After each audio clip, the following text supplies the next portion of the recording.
Beautiful day here in Kansas City, Kansas. Field getting set to roll. This broadcast is available in Spanish by activating your SAP button, presented by ESPN Deportes. Let's take a look at our starting grid. For the fifth time this year, Jimmie Johnson will lead the field to the green flag from the pole. And for the second week in a row, Mark Martin will start on the outside of row one. Now, while you watch to see where your favorite driver is starting, let's visit with our in-race reporter, the driver of the Office Depot Ford, Carl Edwards, who starts back in 34th today. Carl, Dale Jarrett, the ESPN. You have a copy? I got you, Dale. Okay, Carl, home track, a lot of family and friends here today, but tell our viewers how your car was in happy hour yesterday, and do you have a shot at winning this race? This Office Depot Fusion was really good in practice, really good. So, you know, I hope we've got a really good shot. I think we do. It's good and hot, slick out here, so you know, hopefully this balance we got in this car pays off. I'm excited about it. Okay, Carl, our second question comes from our ESPN mailbag, and Tony in Atlanta, Georgia would like to know, in regard to fuel strategy, do you have a say, or do you leave it up to your crew chief to decide? That's a good question, Tony. See, the beauty of what I've got going is I got the steering wheel, so I can kind of decide if I want to pull on pit road or not. But the problem with that is if I make the wrong decision, it's real bad. I have to hear about it from Jack and everybody. So we let Bob make the decisions on fuel strategy. I do now. I've learned my lessons on that one. All right, thanks, Carl. That's a great answer. Have a great day. Now, Andy's going to talk to your crew chief, Bob Osborne.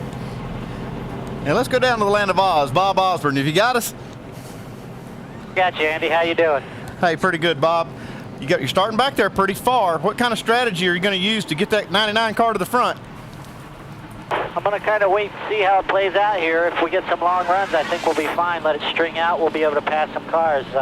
If we get a short caution, you never know. We might have to do two and get some track position. Okay, Bob. Good luck. Thanks for talking to us. Thank you. Thank you, Bob. Possible troubles for one of our chasers who has not been able to roll off of pit road. Jeff Burton's supposed to start 37th, and they have called a crew member to the car. What are they doing, Andy? Well, they're changing the tachometer right here, and that thing really is important, especially on pit road when they're making these pit stops. That's the only gauge they have to tell them how fast they're going.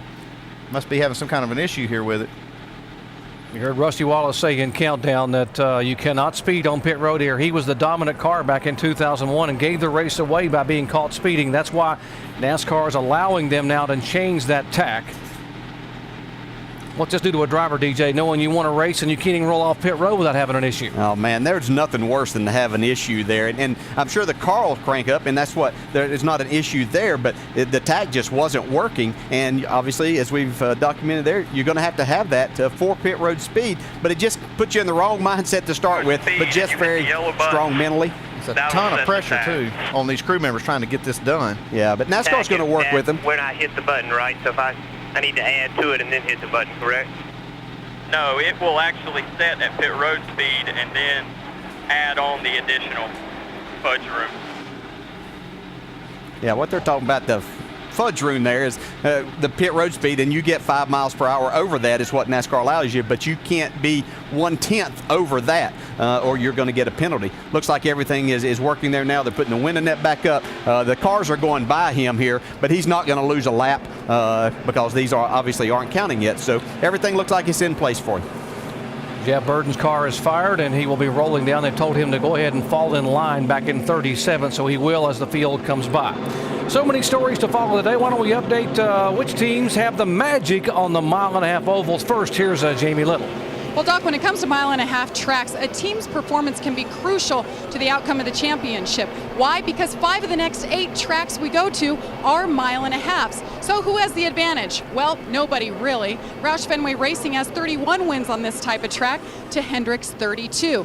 Each organization has 2 wins here at Kansas, so you have to wonder who's going to win today. Well, if you look yesterday at happy hour, you see Roush Fenway 1, 2, 3 on the board, and that was, of course, led by Greg Biffle. So it'll be interesting today. Dave Burns? Jamie, before this race gets started, remember we've already established that 7 of the 12 chasers are starting in the back half of this field. And remember the 2 ways that they can get themselves out of trouble. First of all, Tony Stewart mentioned it. Have a great race car. You can pass cars and get your way to the front. The other way, take out only 2 or don't change any tires when you come down pit road when everybody else is changing 4. But in order for that to work, a caution has to come out at just the right time the next time the caution flies. You can't have lost your big advantage, and everyone needs to want to come down pit road with you in order to keep that advantage. Those are the 2 ways that our guys will try to get from the back to the front of the field. Shannon? Well, Dave, this track has been very kind to non-chasers. 3 of the last 4 races have been won by drivers outside the championship hunt.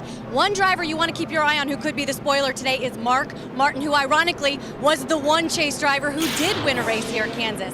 Now, I spoke with Mark Martin just moments ago. He told me right now he's not sure as to what kind of car he has, whether it's a first or a 15th place car, but he said by that first pit stop, he should have a good idea if this is a car to beat. Mike Massaro? Well, Shannon, your number 1 seed, Kyle Busch, comes into this race a distant 210 points back, but he says his team has never quit and isn't about to start right now. He says for the remainder of the season, they're going to go in with a nothing-to-lose attitude. And when they unload that race car at the beginning of the weekend, the objective will be on one thing, to win races. And for a guy, Doc, who has 8 wins this year, it's pretty clear he can back those words up. Going to be interesting to watch him early on here trying to make his way to the front. Kyle Petty's right rear tire changer, DJ Kopp, there will be taking us over the wall into the danger zone today. Will be interesting to watch him during these hectic pit stops. We'll also take you inside the action with onboard cameras on 8 different cars, including 7 of our chase contenders. You see there we got 2-time Kansas winner Jeff Gordon carrying an onboard camera today.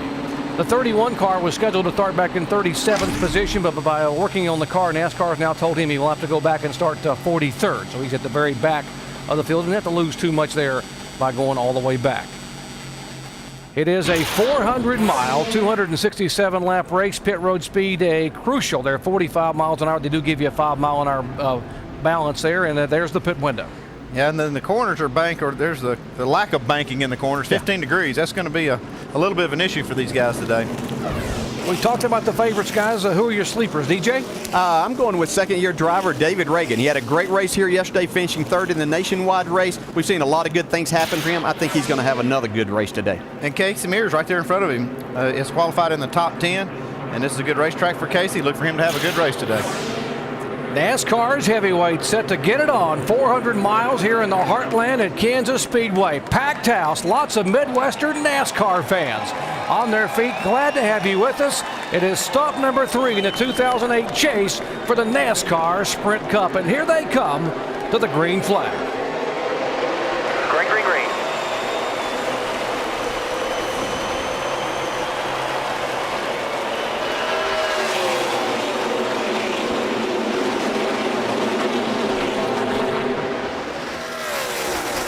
They are going to black flag the 07. This car, Clint Boyer, for passing before the start, and that's huge. That's going to put him in a huge hole because he's going to have to come down pit road at pit road speed.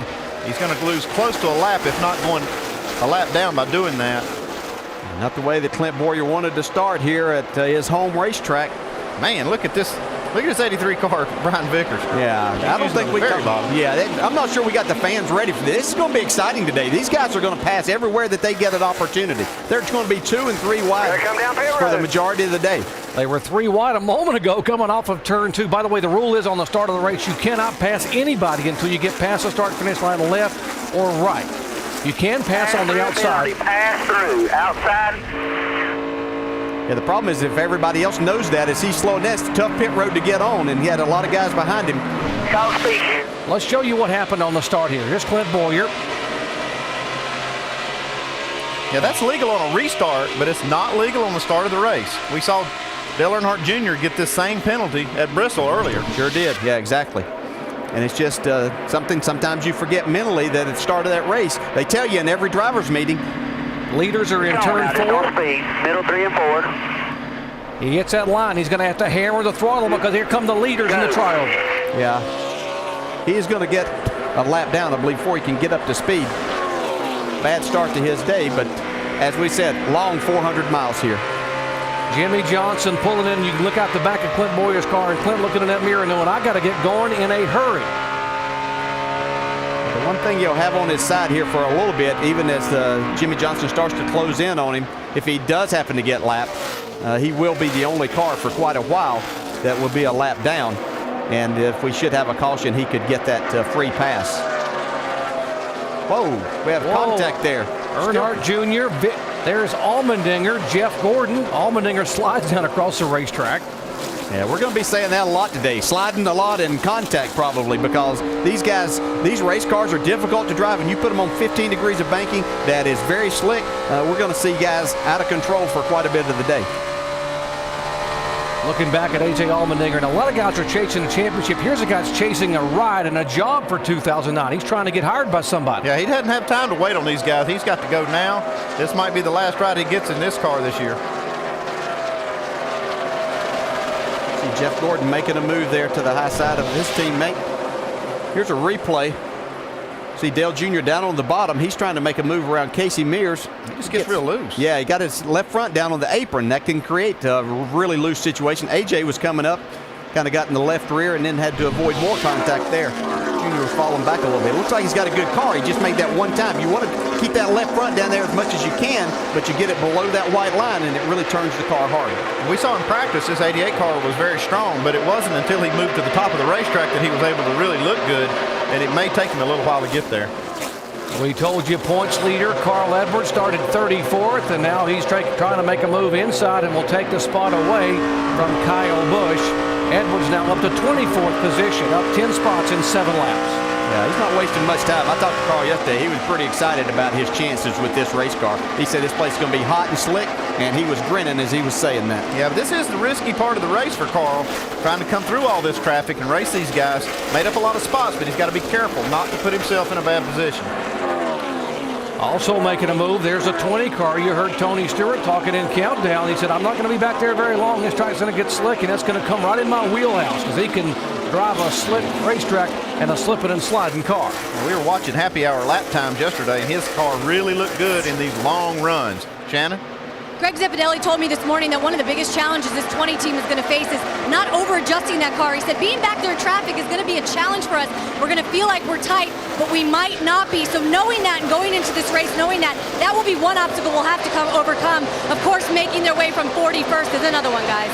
Yeah, that's a great point, Shannon, because you get back in there and you lose that air on the front end of that car, and you might be complaining about your car being tight when you're actually not that. So they'll have to probably not make any adjustments. Go what Tony says and then look at the air pressures as they take those tires off. Tony all the way up to 26th position now from 41st.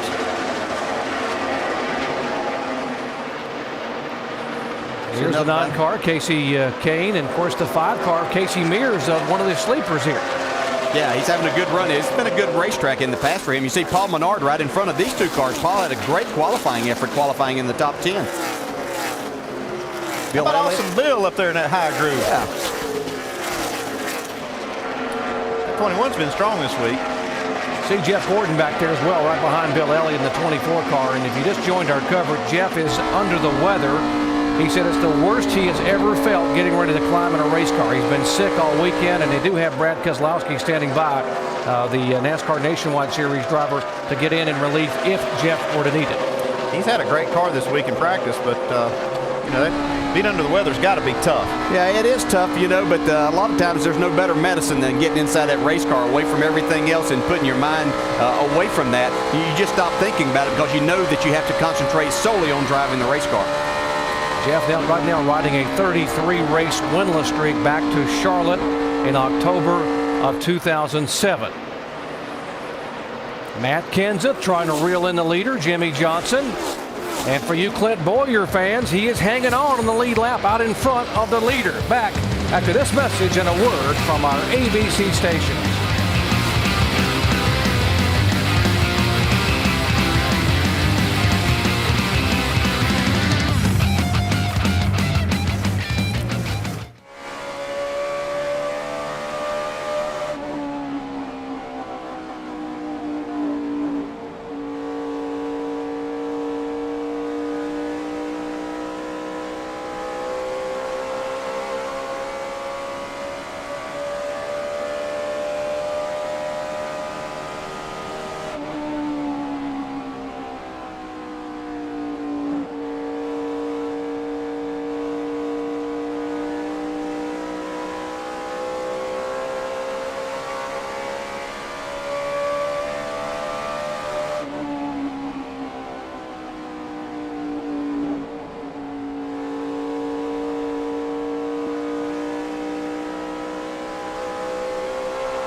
Jimmie Johnson currently leads the Camping World RV 400. That is until the 17 car of Matt Kenseth comes to the outside and takes the lead away. Yeah, it was just a lap before. He'd been following Jimmie Johnson, and the lap before he went to the high side down in turns 1 and 2. Got a nice run down the backstretch and used that in 3 and 4, and then to make the pass back in 1 and 2. Shannon? Chip Bowling, crew chief from Matt Kenseth, told me this morning that this weekend has been uneventful, and that is a good thing for the 17 camp. He told me that when you have to tell your driver to come off the racetrack during practice, the car is good, and that's how it's been this weekend for Matt Kenseth in that 17. Guys, when you look at this racetrack, if you go into the garage area, drivers say this is a perfect Matt Kenseth type of track. What do they mean by that? I think Matt really works hard at getting his car to handle well, and if you can get your car to handle well, and we just heard Chip report that he had to bring Matt in off the racetrack, it's because Matt Kenseth enjoys the challenge that you have, not having that banking to rely on. You have to really make the chassis work, and that's where he excels. Kenseth is our leader. Still in front of him is the 07 of Clint Bowyer, who got a black flag on the start of the race because he passed before the start-finish line. Now, a year ago, the 07 of Clint Bowyer was black flagged for speeding on pit road, got a speeding penalty, had to come back down, and guess what he did? He still drove the car all the way back through the field and finished second. So let's not give up on Clint just yet. Oh, he's running good here. He's staying out in front of these guys nice. Car looks great. He's got that clean air, though. Yeah, he's actually pulled away from these guys. They came out probably only about 6 or 7 car lengths behind him, and then he's made a nice little run to widen that gap. Well, he pulled away from Jimmie Johnson. Now comes Matt Kenseth. He's running a little faster. He might be able to run Clint down. Jamie? Well, one guy watching the front runners right now is Martin Truex Jr. All weekend, you guys, this organization, DEI, has been very strong. If you look right now, 3 of their 4 teams are running in the top 10. Paul Menard rounding out the top 10. But Martin Truex Jr. says this is the best feeling car he's had in a long time. Right now, he's already moved up 2 positions. We got to keep an eye on him. You guys talk about the dark horse. I think I'm picking him for my dark horse. What do you think? Not a bad pick, Jamie. He's running pretty good. Last lap, he was about the fastest car on the racetrack. Pretty good 3-car battle here. 84 is Allmendinger, 15 of Menard, 21 of Elliott. That is 10th, 11th, and 12th. Yeah, he's made a nice little run here at the start of this race. Car looks pretty good. We commented on Allmendinger a moment ago. He has been notified, in case you had not heard, that he will not be back in the 84 car next year and may not be back after this weekend. So he's trying to impress some people and look at rides for 2009. They're going to put Scott Speed, who came from Formula One and now in the ARCA, into that Cup car in 2009. Oh, see Paul Menard really get sideways there. Bill Elliott right on his bumper. You're going to see that a lot today. These cars, now they've got 21 laps on their tires. You're going to see the handling start going away on some of these cars that aren't as well balanced. We heard Tony Stewart say that in our pre-race show. See Greg Biffle behind these guys. His car looks great down on the bottom of the racetrack. Looked great every race so far in the chase. Almost every lap so far. Yeah, we were worried about Carl Edwards back there starting 34th. He's already picked up 17 spots. You see these guys battling again. Here's Carl Edwards. Car looks really, really good. Mike? Yeah, and coming into this race, this team real confident that they could do well here. Just felt like they made a little bit of a mistake in qualifying. In practice, they got real loose. They tried to adjust to it, and unfortunately went way too far, got way too tight in qualifying. That forced them to start toward the back of the field in 34th. But Bob Osborne, coming into today, knew he had a very good car in race trim, and he said, as long as we can keep it out of trouble, we should be all right. And he said, Kansas is not so bad starting 34th compared to some of the other racetracks because it's big and wide here. Mike, you mentioned the back of the field. That's where the 42 car had to start. Juan Pablo Montoya. But on Friday, he was the fastest car in qualifying, and NASCAR disallowed that run in post-race, post-qualifying inspection because of too much gas pressure in the shock absorbers. They made him start back in 42nd position, and right now, Juan Pablo moving up nicely. He's got that high groove working really, really good, but he's been in a couple tight spots. I've seen him 3 and 4 wide a couple times.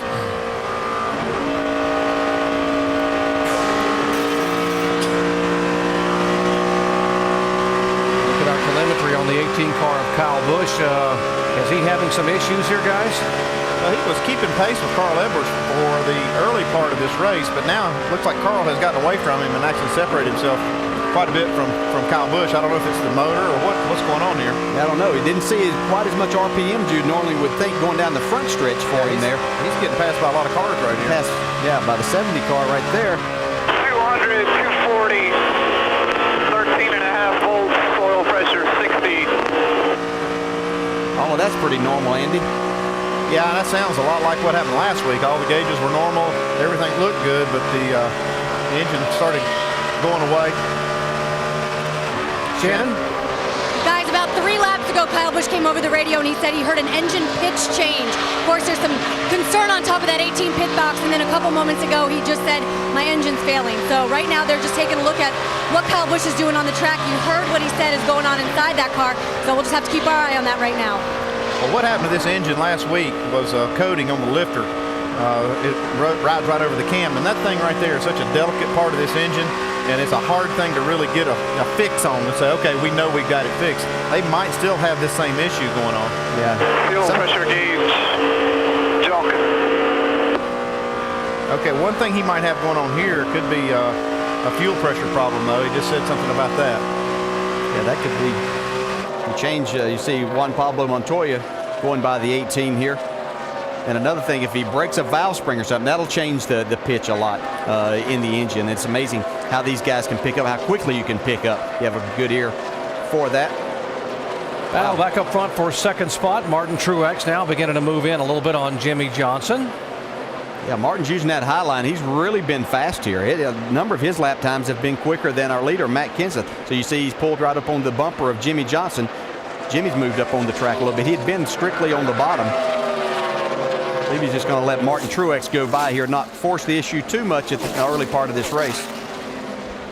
DJ, is it driver preference or does the spotter, who helps you when you decide to come here and run as to which line you run and when you want to change lines during the race? Yeah, it's mostly up to the driver most of the time, but a lot of times the driver will say, okay, tell me where so-and-so's running.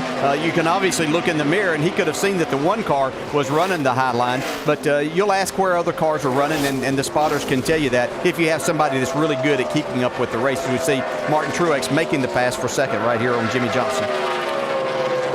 Johnson back to third. Brian Vickers moving in as well. Elliott Sadler is fifth, and one of the quickest cars on the racetrack was the sleeper that Andy Petrie mentioned, the 5 car of Casey Mears, who has had back-to-back top 5 finishes here the last 2 years he has come to Kansas. You're watching ESPN on ABC.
Still under green as we continue at the Kansas Speedway with Matt Kenseth leading after 33 of 267 laps. Our AT&T Crew Chief Challenge.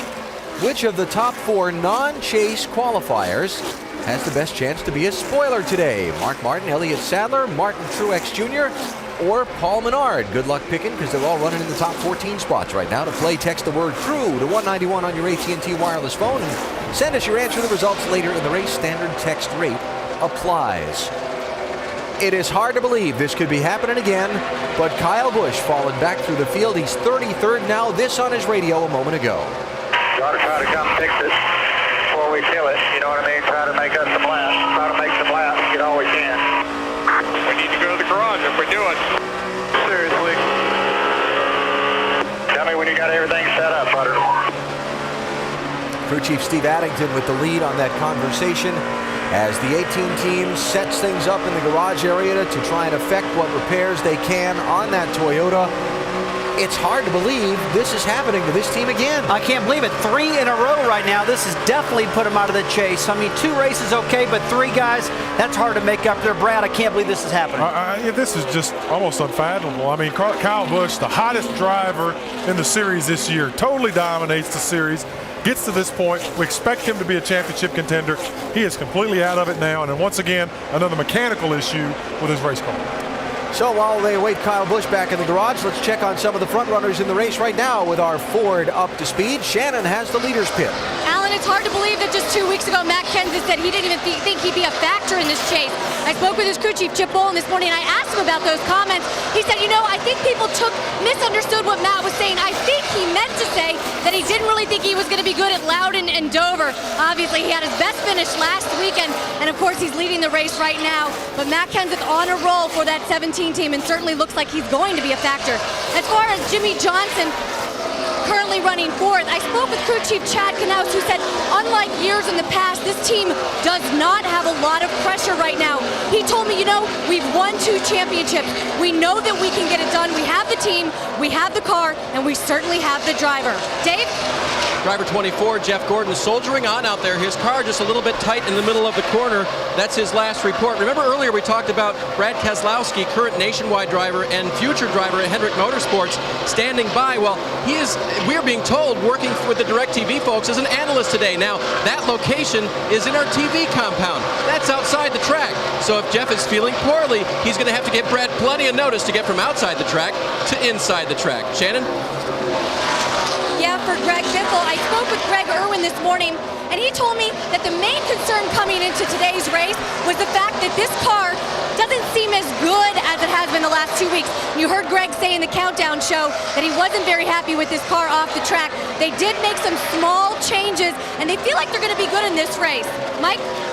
Earlier this week, Shannon, the 88 team spent some time at the Kentucky Speedway working on various things. They felt like they ironed out a handling package that would work pretty well, but so far, Dale Jr. complaining that the car is very loose and rolling over on the right front. The one thing he's saying is very good. He's pretty good right now in the center. Meanwhile, you've got Carl Edwards. He has picked up more than 17 spots since the drop of the green flag. His only concern, though, is how hard he's been driving that car. He said he's used a lot of brakes, and they're getting very hot. Jamie?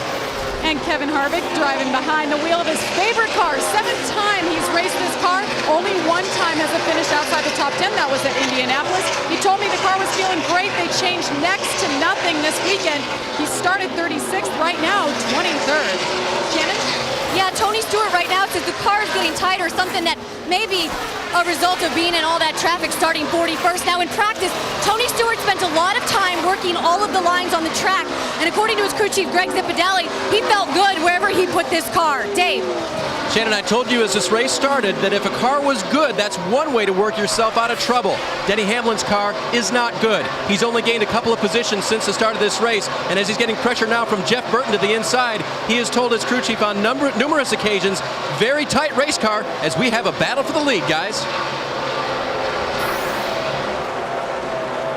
Martin Truex Jr. goes by and out in front as he takes the top spot away from Matt Kenseth. Wasn't he one of those guys in our crew chief challenge just a minute ago? Absolutely, man. Old Martin's having a strong run for that DEI Chevrolet. That's good to see. I think he was C. Better check him, right? I believe so. Well, Martin's up on the wheel. And he's about to put a lap.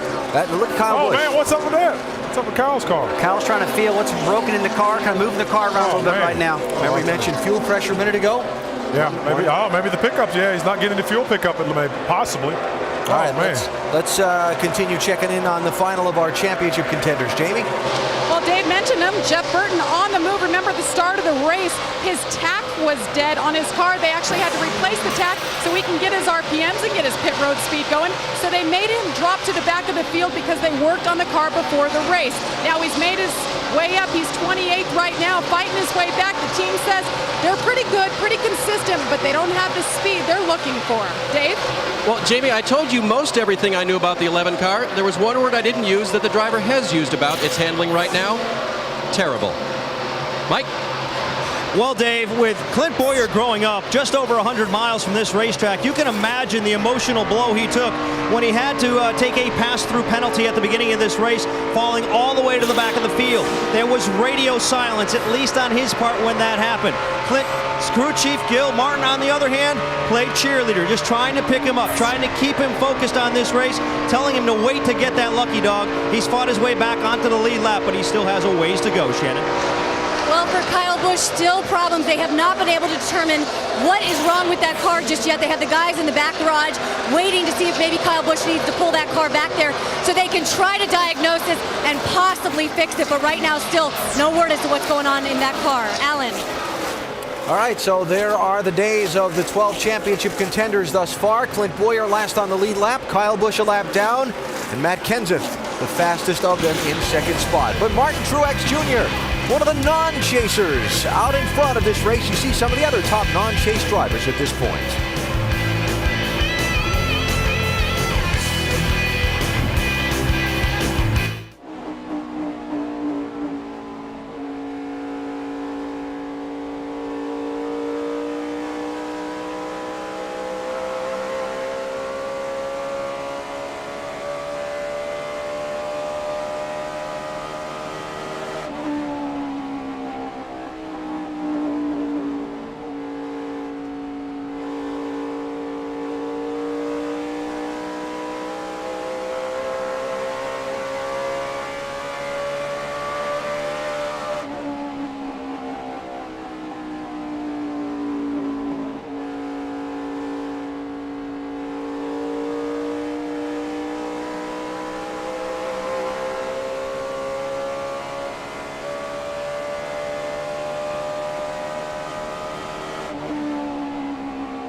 Leaders headed for pit road. Matt Kenseth is there. Jimmie Johnson is there. Shannon. Matt Kenseth saying that the car is just a little bit too loose on exit. They're going to make an air pressure adjustment. 4 tires and fuel for this 17 team. Just a little bit further down pit road on that very first pit stall, you have Jimmie Johnson, your defending championship leader. He's taking 4 tires. He says the car is loose off and snug in the center. 4 tires for this 48 team as they clean that grill and get Jimmie Johnson on his way. Mike.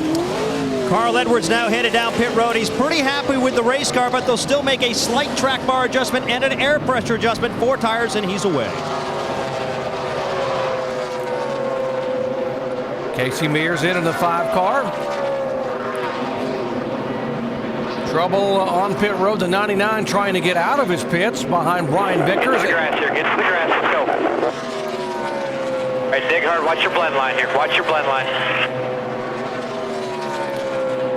Let's go down to the 1 pit. Jamie. Well, guys, Martin Truex Jr. intended to pit that last lap with the other leaders. He couldn't get to pit road, so he was forced to pit right now. They're worried the track is going to loosen up a bit, so they're going to make an air pressure adjustment. 4 tires for Martin Truex Jr., who fought from 5th and was your leader. He's down and away. Dave? They'll make a chassis adjustment on Jeff Gordon's car. There you see the wrench in the rear window. 4 tire change, air pressure as well. Staying in the car right now is Jeff Gordon. Remember, not feeling well today. Mike? Dale Earnhardt Jr. saying the car's been loose and been rolling over a little bit on the right front. They're going to make a chassis adjustment, also an air pressure adjustment. 4 tires and fuel for Dale Earnhardt Jr. He's away, a good stop. Leaders on and off pit road. There's Jeff Gordon coming down. Earnhardt Jr. Michael Waltrip had stayed out to lead a lap and get those valuable 5 bonus points. Now he comes in for his first stop of the day.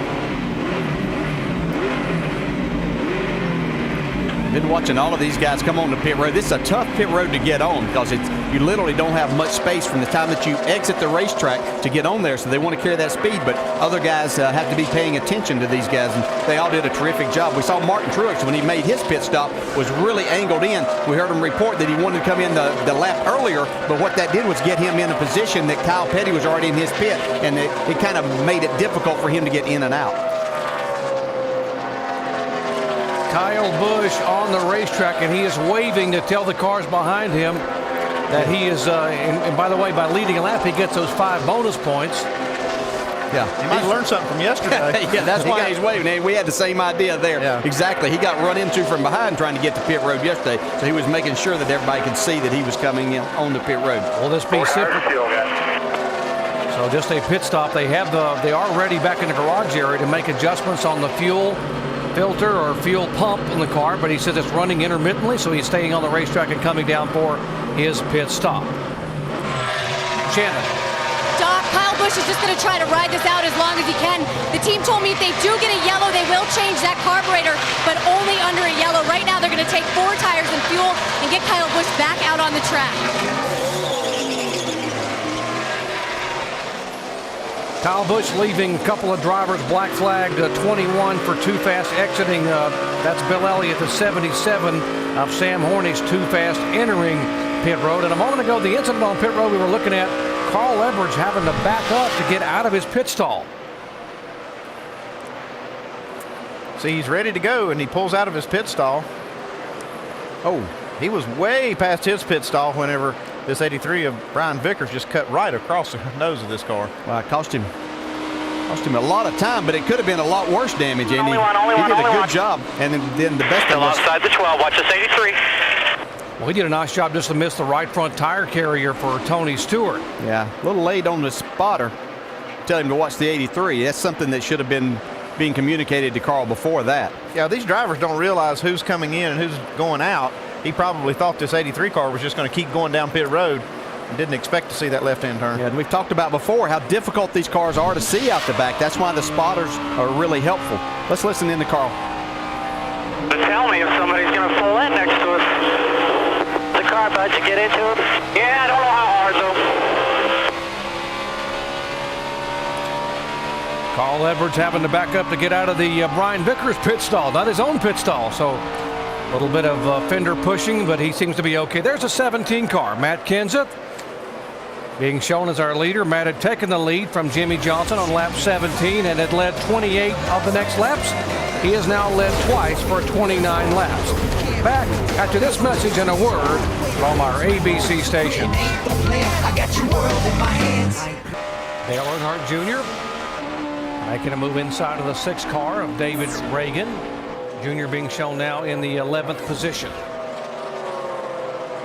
Oh, it gets a little loose, but he gets off the corner good. Yeah, doesn't look like his car is bad, but I can still just a little bit on the free side for him. I expected to see him at the top of the racetrack. You see a lot of cars already running that very extreme top groove, but Junior's on the bottom now. The car's a little bit loose. Makes it difficult to get up there sometimes. You have to have a car that'll turn, but if you're loose and not sure how far it's going to slide sometimes, makes it hard to get up there. See, just ahead of him is Joey Logano in the 96 car up on the high side. Joey, the 18-year-old, making only his second start. He will be a full-time Sprint Cup driver in 2009, taking over that 20 car for Tony Stewart. It's finally going a little bit tougher over here in this series. I'll tell you, this is a tough bunch to run with. Yes, it's the best, and he is a lap down as he races with these cars. So he and we have 29 cars right now that are still on the lead lap. Mark Martin in the 8 car. Second week in a row he's qualified on the front row. Had a great run at Dover a week ago, finishing in 4th position. More on Mark Martin with Dave. And Doc, as we established at the front of that show, just nursing a sore left foot. Nothing reported from the driver right now on that. He's driving on. A wedge adjustment on that stop the last time. They were a little bit slow on the left front, lost a couple of positions in this cycle because the hose got caught as the guys were coming around the front of the car. Other than that, just a little bit of a loose race car at the end of the last run. Yesterday in the NASCAR Nationwide Series race, Mark Martin slammed the wall. Had a tire issue, and the car just spun around and just slammed it driver's side first. That's the sore left foot. Here is Greg Biffle, who's been Mr. Chase for the Sprint Cup thus far in 2008. Making his way around the 83 car. That would be for 7th spot. Vickers slipped back a little. Brian Vickers when he came in the pits, he had been running 3rd and in a really good spot up on the high side of the racetrack. He'd made up quite a bit of ground. But that little incident on pit road with Carl Edwards cost him some time also. Greg Biffle's on the march. People may wonder, how can you win 2 races in the chase and not be the points leader? Well, folks, what happens is after 26 races, the 12 drivers are seeded based on wins. Greg Biffle had not won a race in 32 races. So he did not get the 10 bonus points that some of the other drivers got for winning. In fact, Kyle Busch got 80 bonus points. Right here is so loose. No rear grip at all. But that all changed at New Hampshire when Biffle snapped that winless streak and won there, and then won and gained 6 spots, and then won at Dover last week and gained into a tie for 2nd place with Jimmy Johnson. So if he wins this weekend, good chances are that he will become the points leader here in the chase. Make up that bonus point deficit he had pretty quickly if he keeps doing what he's been doing. There's 19 of Elliott Sadler, having a good run here also in the top 10. He started 4th today. He's in the 9th spot right now. Speaking with Elliott last night, he was telling me a little bit more about what they did at Charlotte to help their cars, and said there's some things that they had gotten away from that they were doing back earlier in the year. They thought that they were improving, but they were actually hurting their race cars. So he was a lot more excited about today's race.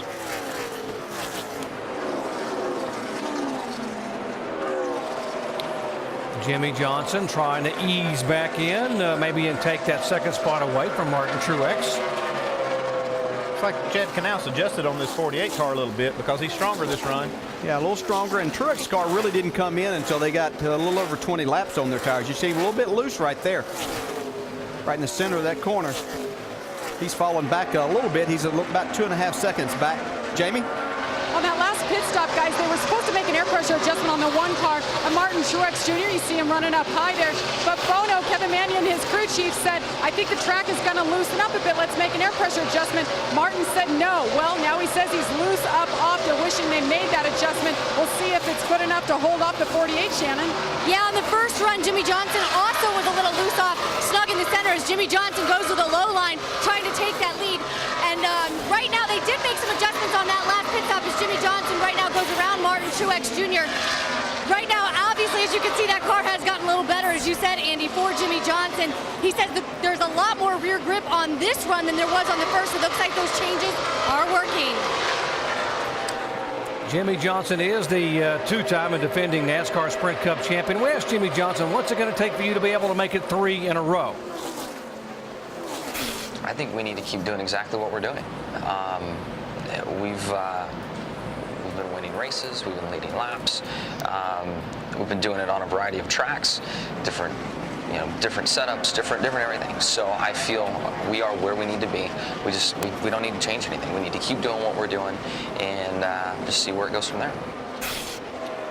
He's done a lot of that winning and leading laps in this car. This car, by the way, the one that set on the pole at Indianapolis Motor Speedway. and led 71 laps, and also sat on the pole and led 228 laps in California, winning both races. Yeah, and what's impressive to me about this race team is, Andy, they're able to adjust on their car. We hear so many times and make it better. We hear a lot of the other teams and drivers struggling when they try to make adjustments. They can't make their car better, but these guys seem to be able to. That's a sign of a good race team when you can improve your car during the race. Sometimes you can get that setup where it's numb to changes on pit road. You can't really seem to change it. This team, it gets that car very adjustable, and when the track changes, they're able to adapt. Earlier, we asked you in our AT&T Crew Chief Challenge, which of the top 4 non-chase qualifiers has the best chance to be a spoiler here today? Did you vote for Martin, Sadler, Truex, or Menard? Let's see how the votes Martin Truex Jr., who's got a very good car today. They're paying attention, aren't they, watching what's happening here? I think that's a good choice. I wouldn't count Mark Martin out of that, and certainly not Elliott Sadler. 18 car, if you just joined our coverage, was having issues with the car sputtering and not running at full song, and they've been staying on the racetrack but doing a lot of communicating about what's going on. Shannon. Doc, the communication really, I mean, the confusion is really down here on the 18. Caution is out.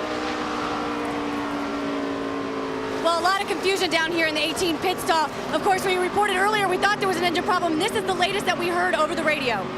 I know it's highly unlikely, but it acted as though something got sucked down into the motor, and it finally burned away. Now it's gone. Yeah, 10-4 about here. Just picked up some track there in the carburetor. Well, when he says he thinks it burned away, it's because this car seems to be coming back to him. He's running fastest laps on the track right now. His crew chief reminded him that he is only 1 lap down, and that's certainly feasible for him to make that 1 lap up. Thanks, Shannon. We'll keep an eye on the 18. Maybe his luck is starting to turn a little bit. They stayed on the racetrack. They thought about going to the garage area.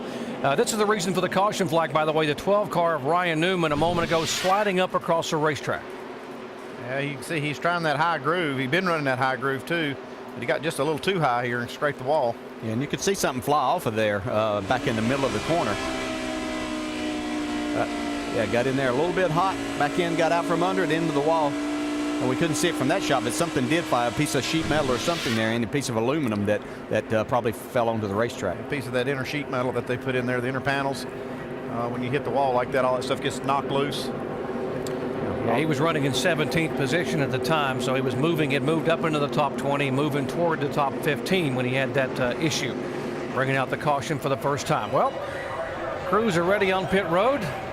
Lap 75. They came in and made their first stop around lap 50, so 25 laps ago. Everyone should be coming in for fresh rubber. Oh, yeah. Yeah, definitely. And we saw Clint Boyer being the first car behind Matt Kenseth. He will be the one getting the free pass, so he'll be back on the lead lap as these guys head to pit road. But everybody wants 4 tires to make some more adjustments. Here come the leaders down, 45 miles an hour. Let's go down to Jamie. Much needed caution for the 1 car. They wanted to make that air pressure adjustment. He had to run up high. He was getting so loose. Spinning the tires, air pressure, 4 tires. That is it. Shannon, Dave. Top of the screen, Jamie. Casey Mears is in. Scott Radel, the catch can man, will turn the track bar down a half a round car, just a little bit loose. Air pressure adjustment as well. Shannon? Matt Kenseth says the car could just be a little bit snugger. They're going to try to fix that with air pressure. 4 tires for the 17, and right below him you see Jimmy Johnson already inside his pit stall. They're going to take 4 tires. This is the same car Jimmy Johnson won the pole and the race at Indianapolis, Montana. So high hope for that 48 team today. A little bit of a long pit stop for that 48 team. Loose tire on pit road, and they all able to dodge it. And Casey Mears guys get it done, gain a couple of spots. Jimmy Johnson lost 3 positions. Casey Kane up 4 spots. And there's the retrieval of that tire from the Red Bull crew member. Yeah, Carl Edwards had some more contact or close contact there with the 22 car on pit road. First caution flag of the day, second pit stop of the day. Back with the restart at Kansas in just a moment.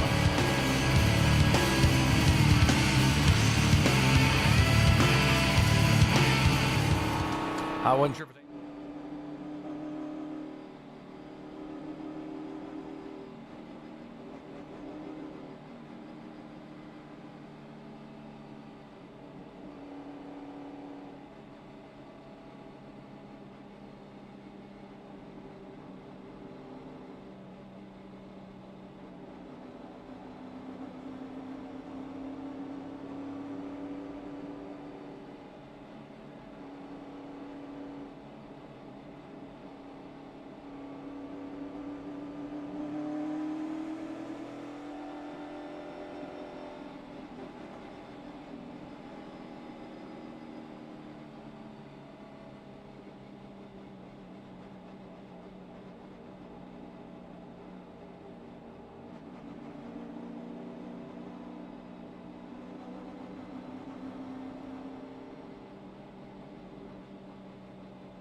Welcome back to the Camping World RV 400 under caution for the first time today here at Kansas Speedway.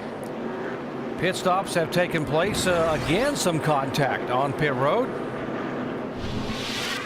Let's show you the middle of the frame now. 3 cars, sort of a crowding issue there, trying to get down the pit road. Yeah, we're going to look right in this area right here. There's Jeff Burton coming. Dave Blaney comes out. There's the contact between Blaney and the 99. Burton in the middle group couldn't go out, and Blaney had nowhere to go, and there was contact. There was a little bumping and rubbing there. Carl Edwards back in the pits. 17 car had come back on a moment ago for a missing left front lug nut. He comes back in. Yeah, this team's done a great job on pit road, but this was a little mistake, and it's going to put them way back here. They'll have a lot of time to make it up, but yeah, a great run going so far. So that's 3 pit stops the 17 cars made into this caution. The first stop, the second one to come back in to put that left front lug nut on, and this one back in to top off. Yeah, look who's leading. All right, yeah, that's your sleeper. I know the 5 car. Casey Mears doing a great job. Let's check in on the damage on the 31 car. Jamie. Well, Doc, the team's just telling me that Jeff Burton thinks he had some damage from that same incident as the 99 of Carl Edwards. They're checking out the left rear. He thinks it's rubbing, so they're keeping an eye on that. Not sure if they should bring it down or not. Jeff Burton just came on the radio and said, man, this has been an eventful race so far, guys. Well, I think it's going to only get more eventful as we go on through the day. These restarts create a lot of happenings on this front straightaway. As we get down into turn 1, we see them 3 wide. 41 and 7, by the way, too fast on exit. They've Reed Sorensen in the 7 car, Robbie Gordon. Kevin Harvick up to 10th position, so he is making a move and keeps on coming. And Casey Mears, who has finished 2nd and 4th the last 2 times he has come here, has one good race car. He does, but look at this 18 car now. It's finally back up to speed. You can tell by just on that restart that his engine is running up to full song. He's trying to get by Bill Elliott right here on the inside to be that first car down 1 lap so he can get this thing back. Look at that 4 wide down the straightaway there. That was Sam Hornish all the way down on the apron. They're still 3 wide. Yeah, they're going to be 4 wide here. Paul Menard on the outside. Yeah, Tony Stewart made a nice little pass there to get himself out of that. Matt Kenseth, you can see, still right in the middle of it. That's not where you want to be at this point in time, but you make mistakes and you put yourself in that position, Andy. Yeah, that's the thing. You know, the going back, you can make it back up, but it puts you in such a position like this, and it takes it out of your control. These guys make a mistake in front of you, you're piled into them. There are 29 cars on the lead lap. Kyle Busch right now would be the first car a lap down in the 30th position. He would get the free pass if the yellow were to come back out. Bobbing and weaving behind Jeff Burton. Tony Stewart is there. Marcus Ambrose on the high side there, running the table. They've been running 2 and 3 wide back here. This is 17th, 18th, 19th, and 20th. There's Kenseth back in behind Tony Stewart. These guys battle on these restarts. Their tires are the best that they're going to be. They're nice, fresh. That's the best grip that they have, and almost feels like you can do about anything.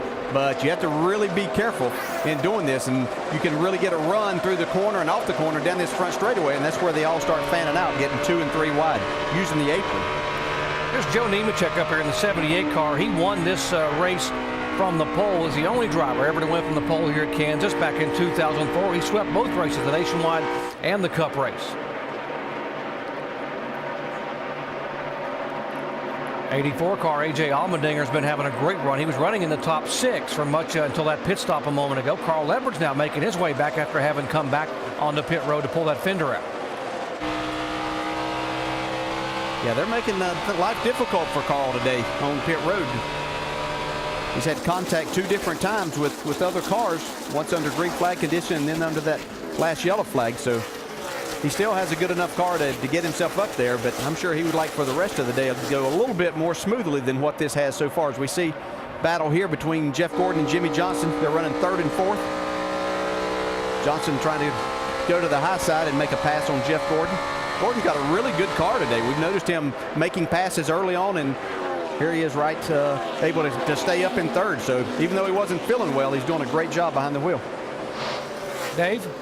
Well, and DJ, can you explain just a little bit more how difficult it is to race like that? I remember one race at Darlington where you were even taking on a soda in the middle of the race just to try to calm your stomach. Yeah, sometimes, you just have to, I guess, do what other athletes call playing herd. And, you're not going to feel. You're out here 36 weekends. Every weekend you get in, you're not going to feel your best. So you just have to get in there. And as I said earlier, sometimes you get in the race car, you forget about all of that stuff, and you start sweating, and it actually can be helpful. You're the doc over here. Tell me about that. Well, I've treated a lot of race car drivers over the years before they climbed in a race car, and I can tell you the best medicine for an ailing race car driver is a good race car. That's what Jeff Gordon has got today. Is that what you would prescribe for something like that? Get that car dialed in and you'll feel a whole lot better. You'll forget all about that stomach. Well, they're making a nice effort here today. You can see our first 4 cars are Chevrolets, 3 of the 4 cars being Hendrick Motorsports cars. So there's some things that they're able to figure out and make themselves more competitive. We see Juan Pablo Montoya and Michael Waltrip having a battle here. This 42 car's made a lot of moves here. He's got himself up into the 14th spot after starting at the back. Michael Waltrip coming off that top 10 run a week ago. Second spot here, the 48 car going by Truex rather quickly. Here comes his teammate Jeff Gordon to take the 3rd spot away. Yeah, looks like maybe Truex car just still isn't where he wants it to be. So he said instead of battling these guys, he just let them go for this point in time. Still got a lot of racing to go, but looks like Jimmie Johnson and Chad Canals have adjusted on that car again. I think Jimmy's adjusted his line just a little bit too. You see how he's running this higher line? He was running right on the bottom earlier. Maybe he just felt like he needed to get up top and see how his car was going to work up there. Guys, last week it was Roush Fenway 1, 2, 3. Right now it is Hendrick Motorsports 1, 2, 3. How about Casey Mears is the leader? Jimmie Johnson and Jeff Gordon is 3rd.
Tonight, a whole new journey begins for the Extreme Team. Celebrate a season of real heroes, starting with our biggest family ever. It's Extreme Makeover Home Edition, 2-hour season premiere tonight, 7 Eastern, 6 Central on ABC.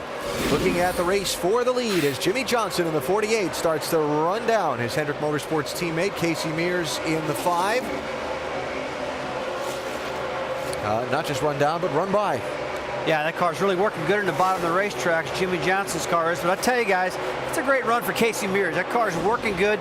This could be the best run I've seen with Casey all year long. Absolutely, and the cars look almost identical on the racetrack as they're running the lines going back and forth and back and forth. Good run for Casey Mears. You want to take my line away? Fine, I'll go the other way. Yeah, there we go. Let's see if he can slip on by him here down into turn number 1. He's having a tough time getting by him. Uh-oh, Kyle 45 cars around, caution's out. Second one of the race. Caution's out, caution's out. And a big break for Kyle Busch, who was the first car one lap down That's going to get him back on the lead lap as we see the yellow for the second time in the day here at lap number 94. Ooh, that's a drive shaft. I mean, that's serious right there. That's a piece of drive shaft broke right there. Something really exploded in somebody's car. Looks like maybe Kyle Petty's. He's the one spun around. That is off the 66 car, we're told. Scott Riggs, who came to pit road. That is absolutely incredible for that thing to shear off like that. That is a heavy-duty piece of equipment on a race car, and for it to be sheared in half like that is pretty extreme. All right, let's have a quick thought on this. About let's see, the last pitted at lap 76. Going to be about 20 laps between pit stops. Everybody come in? I think everybody's going to come in and get 4 tires to really do. I mean, the track's really slick out there. It's probably what they'll do. Yeah, I think everybody comes in and gets some tires and fuel and gets back out. This gives them an opportunity maybe to skip one more stop at the end of the race. We'll see. And that is the 66 car from where that drive shaft came, being pushed back to the garage because he can't drive it there without that drive shaft. What happened to Kyle Petty? Looks like Kyle coming in. Looks like he got on the apron, Rusty, just a little bit with his left side tires, upset the car, de-wedged it, and sent him for a ride. Yeah, it looks like it's totally unrelated to the drive shaft incident right now. So we've got 2 things going on in the racetrack. Kyle Petty spins, and the 66 loses his drive shaft all in the same lap. So amazing. That's pretty wild, guys. All right, Andy, you agree with these guys' assessment? Everybody comes in for 4 tires? Oh, yeah, they'll be here. You can't keep these guys from getting tires here. No, they put about 2 laps on them. They're going to be wanting to come back and get new ones. Yeah, and Brad Daugherty didn't know that term de-wedge until he started driving the car. Andy Peterson. I'm impressed, Big Brad. That's good, buddy. And by the way, Scott Riggs, who lost a part of that drive shaft, was up in 12th position, having a really good run when he had to go to the garage area. Casey Mears' bunch pretty pumped up about what he has done. Only the 3rd time this year that Casey Mears has led a race. And here they come down pit road. Mears stays on the racetrack, and Jimmy Johnson, Jeff Gordon and company head down pit road. Dave Burns.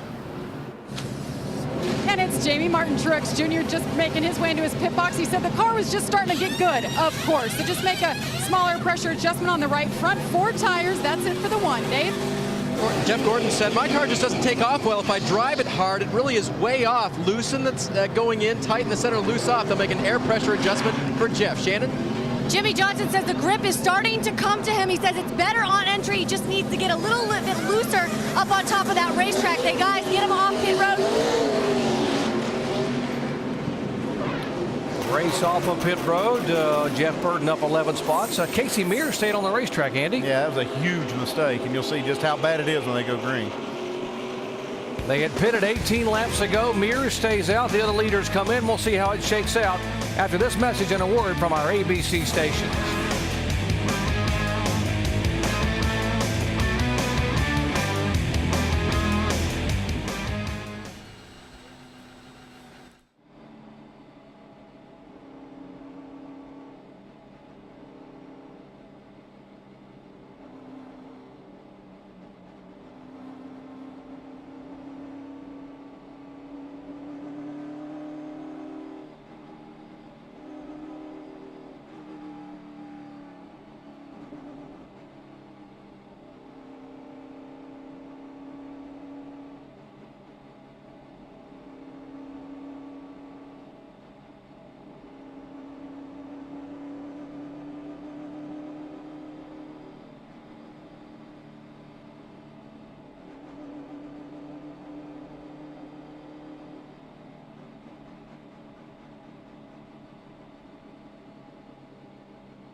You know, it takes a lot of luck, okay? No matter how good you are or whatever, you got to have circumstances on your side. If you make the top 12, then you just hope you're the one that has the least trouble, and you got a pretty good chance to win the championship.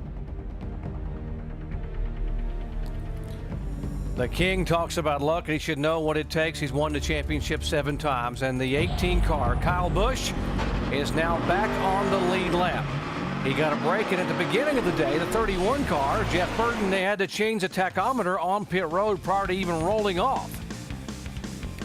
Had to slide back and start at the back. He has been able to climb up twice now. The 99 cars had issues on pit road. Watch Vickers come in and just cram him into a pit stall right in front of Tony Stewart. He had to back up and leave. And on the next stop, he gets tagged by the 22 car, bouncing off the 31.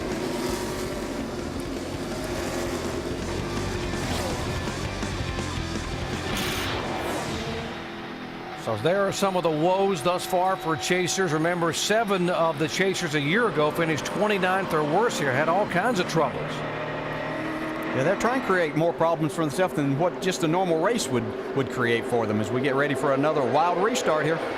Again, Casey Mears did not pit. He had pitted on lap 77.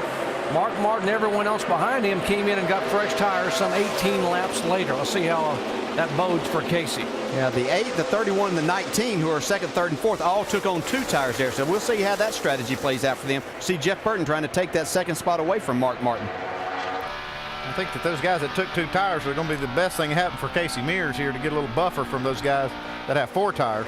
You see David Rudeman trying to stay up there and get a lap back. He is 1 lap down. He's trying to get that lap back from Casey Mears down on the inside. Yeah, 29 cars on the lead lap, including Kyle Busch, who's now being shown in 27th, and Rudeman trying to get there.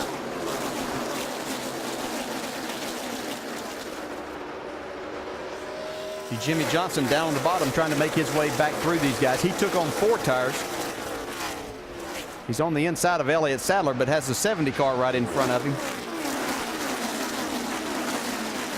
Tony Raines in the 70 there. Nowhere for Jimmy Johnson to go. Elliott Sadler with only those 2 right side tires, and Jeff Burton also with the 2 right sides hanging on. And now Jimmy will look to the high side. So Jeff Gordon there making a move to the outside of Bill Elliott. Greg Biffle right in front of him with another outstanding run going.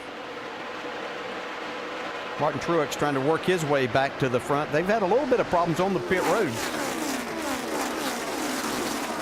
There's a 29 car of Kevin Harvick, who has had 8 consecutive top 10 finishes, mired back there in heavy traffic. He's in a lot of traffic, but Kevin is one of the best at getting through all of that because he just doesn't seem to get himself in too many bad spots. Pretty good progression for Kevin all the way from the back into the top 10. There's also the 9 car back there, Casey Kane. Oh, Kurt Busch gets real loose off the corner. Jimmy Johnson has called Elliott Sadler for 4th position and will take the spot away.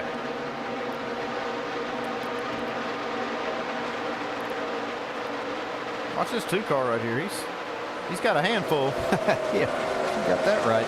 Right rear is wanting to kick out on him off the corner. Well, he was so good here a year ago. Kurt Busch led the most laps at Kansas Speedway in 2007.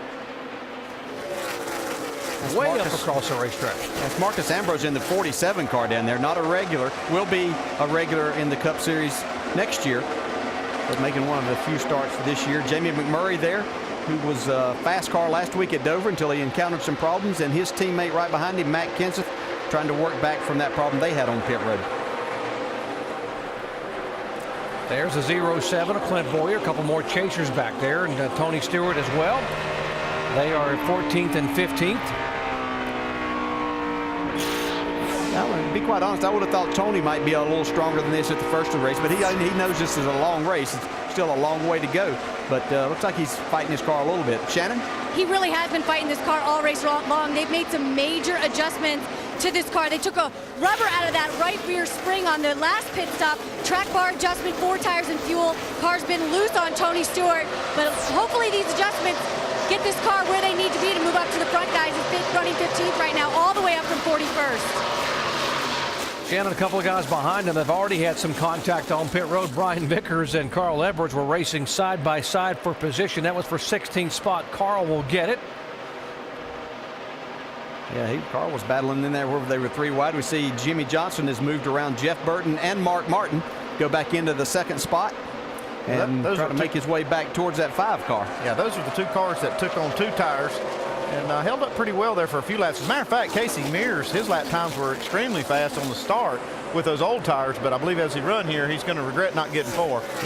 You can see David Ruderman has moved out in front of Casey Mears, and that they might regret that decision not to take on tires. Dave?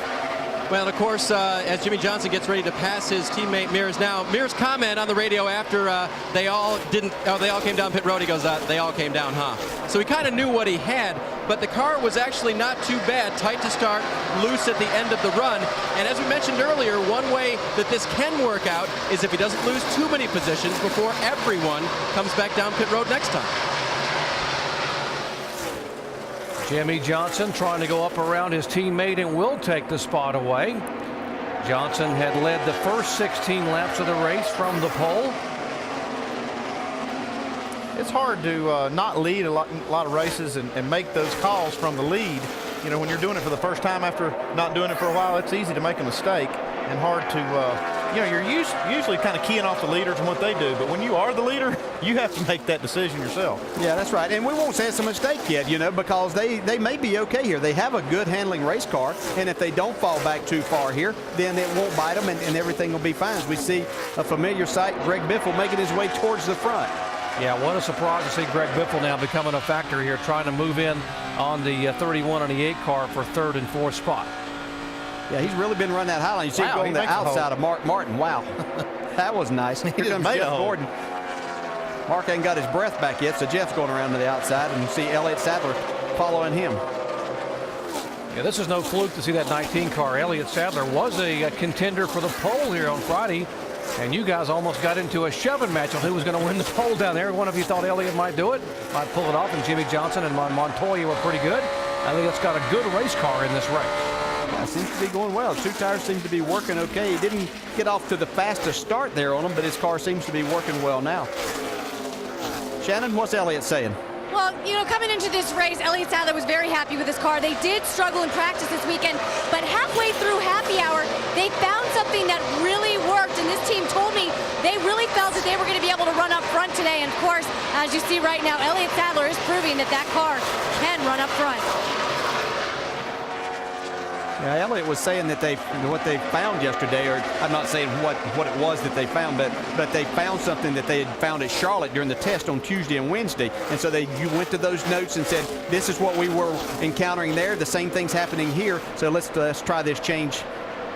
We see David Ruderman now still out front of the leader. So he's actually on the lead lap. He's in 30th spot on the lead lap right now. So following a disappointment at Dover after running in the top 10 in back-to-back races, now Ruderman having another good run, trying to hold on. 110 laps are in the books. You're watching ESPN on ABC.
Racing Spotlight on Talladega, Alabama next weekend. NASCAR Craftsman Truck Series runs Saturday, 3:30 Eastern, coverage on Speed Channel, and then our coverage of the NASCAR Sprint Cup Series. Amp Energy 500 from Talladega, race 4 of the Chase, ABC, next Sunday at 1 Eastern Time. It is still Jimmie Johnson leading here at Kansas Speedway today. He's out in front of Jeff Burton by 2 1/3 seconds as we work the 116th of 267 laps. Got 30 cars on the lead lap. And Rusty, you've just been watching the lap times on this 48 car. I have been, and there's times during in his last 10 or 15 laps where he's been so much faster than the second place car. It's unreal. Right now it's starting to stabilize a little bit. But guys, it's just amazing how this 48 car always seems to rise to the very top when it's time to get it done. And somebody else we've been keeping an eye on, Dale Earnhardt. Caution's out. 3 and 4. It appears Carl Edwards, I'm sorry, Joey Logano has bounced off the wall. 96 car. Oh, yeah, there's a flat right side. Just brush it, or we need to work on it a little bit. Joey's been Check it out. He's been having a tough pressed time it, today. but it set me up against it for a while. So the rude rookie orientation of sliced bread continues in the NASCAR Sprint Cup Series as he's roughed it up a little bit today here in Kansas. Have a look. Looks like he got up a little bit high there, Rusty, and just lost a little bit of grip on those tires, got into the right side of the race car. I'll tell you what, he's been doing a pretty good job the last couple of days, not getting his couple weeks actually, not getting his car in trouble, but he's been running around 40th all day long. Just really no speed there right now. All right, couple situations here. David Ruderman was able to stay in front of Jimmie Johnson. He's on the lead lap. As the pace car picks up the leader, he'll come back around and rejoin the pack. And Patrick Carpentier will get the free pass here. First car 1 lap down. He will rejoin the lead group of cars as well when we go back racing. So it's kind of the same situation that we found themselves in before here, Doc, Andy, and DJ. About 20 laps of racing since a set of pit stops. Yeah, this is a big break actually for Casey Mears. He only had dropped back to 4th spot, and I expect to see all these guys back down pit road after running about 20 laps. Yeah, he had made his stop 40 laps ago, so a big break for that 5-car, DJ. Yeah, big break for them, and things worked out well for him. One I'm impressed with, Jeff Burton, who's in 2nd spot. He took 2 tires that last time. He's got a pretty racy race car right now, so I look for him to put on 4 this time, but he's got himself in a great position. This would actually be a good opportunity for some of these guys in the back of the pack to maybe try that same strategy. Let's see who will hit Carl Edwards this time on pit road. Let's go down to Jamie. Well, since the start of the race, Jeff Burton started 43rd. Everything since then has pretty much played into his hands. As you said, DJ started with a 2-tire change on the last stop. It worked for him. They gained so many positions, worked their way up to 2nd. They're just going to take 4 tires. Car is good. Dave? Casey Mears was the restart leader with no fresh tires, only lost 3 positions. That worked out. Slight air pressure adjustment for his race car on this run. Shannon? Greg Biffle says the car is so loose he can't even drive it. He's concerned about the tires. He says one set's too tight, the next is too loose. As you see, Jimmie Johnson in his pit stall as well, free to loose off. They're going to make a wedge adjustment, 4 tires and fuel for Jimmie Johnson. Looks like the 1 car probably only took 2 tires. Martin Truex gaining 6 spots. Clint Bowyer up 10 positions. You see these guys going by. Jimmie Johnson losing a spot. Casey Mears, 4-tire change. He will drop 6 positions back to 10th off of pit road.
Back at Kansas Speedway here, NASCAR Sprint Cup Series action. Caution number 3. The 20 car at the tail end of the longest line by virtue of being too fast entering pit road. These two cars a moment ago. Pit road seems to be an unusual place. Lots of action happening in the pits. And Vickers for the second time today involved, although it was none of his doing. Now watch what happens with Tony Stewart behind Vickers in the pits. Well, the 20 teams finished their service. They're trying to wait on this 83 to go out. But they didn't wait for the guys to get out of the way. Not very happy about that. I think Tony was just going to follow him out. You're not allowed to carry your gas man with you. And then watch these guys talking. They basically walked over and said, I'm sorry. Yeah. Everything's no good. harm, no foul. Shannon? Well, we're down here with Greg Zipadelli, crew chief for Tony Stewart. Are you going to have a conversation with the crew chief of the 83 about what's been going down here at pit road? No, I got enough issues in my own pit box. I don't need to go over there.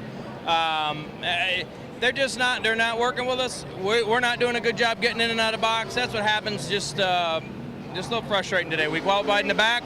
We don't have a really good spot. We need to all calm down, regroup, and try to get it going. I mean, they could pull up to the white line because the 48 is ahead of them and allow us to get out of our box. Kind of what we've been doing to the 16 car. It's just common courtesy. But I guess they're just not in the mood to work with us today. So we'll take a deep breath. We'll re-rack and we'll salvage something here today. All right, Doc. So Brian Vickers, if you're scoring at home, he's had contact with the 99 and the 20 now with a crew member. 3, 2, 1. Now these guys are still trying to diagnose an issue. It kind of comes and goes. We hear at times that it's fine and the car looks good, and then other times it seems to be still acting up, so they're trying to figure out what it is. Kyle Busch did get back out of pit road, by the way, and he is on the lead lap. Martin Truex leading Jimmy Johnson, Clint Bowyer, Greg Biffle, and Jeff Burton down the green flag. All right, let's watch these restarts. They've been pretty wild so far. These guys don't take long to get 3 wide, Andy. Yeah, Junior's doing his part. He jumped up on the outside of Elliott Sadler on that restart. He actually gained a spot. Yeah, and Kevin Harvick coming by on the outside there. Watching 3 wide down the backstretch. Let's check in on what the 18 was doing a moment ago in the pit. Shannon. Well, right now the team is telling me that they found a piece of paper in the cowl area. They think that they may have been, may have been the issue all along with what Kyle Busch has been experiencing with this car. That would make sense if you had a piece of paper in there covering that opening. It would actually just choke all the air off to the engine at times, and that could well be what it is. Jeff Gordon. Oh, trouble. Whoa, trouble in turn 2. Get your hand up, get your hand up. Kenseth sideways right in front of Mears and Edwards. Stay down there. This is probably going to work out okay for Matt. I thought he might slide up in front of these guys, but he gets real lucky. Well, what a job he did to keep the car down off of the groove in the racetrack, and Edwards and Mears right behind him able to get by. Well, that could have been big right there because Matt was right in the middle. He was on the bottom of the racetrack, but generally when you're there powering up, that car will go up the racetrack. Flat for sure, Matt. You have to talk to me. Okay, I'll come in this time. Don't lose a lap, though. We have 0. He gets a little bit of help from the 5 car, looks like. You can see all these guys back out of the throttle. Everybody did a great job behind him, giving Matt a chance to get that car out of their way. Matt's the one that did a great job there. Boy, I'm going to tell you, that was that was something else to save that race car. Yeah, here's our 3 wide that we were talking about, and Casey Mears dives off on into the corner. Matt not knowing that he's there, and then there's contact. So Casey just didn't get slowed down quite enough. What's he doing to try to save this car, DJ? Praying. And driving. No, he is driving. You can see he's got the wheels turned to the right. He in the gas, just trying to get away from all of those cars that are coming towards him. A great job by Matt Kenseth there. Prayer and throttle. That's the 2 things you got to work in your...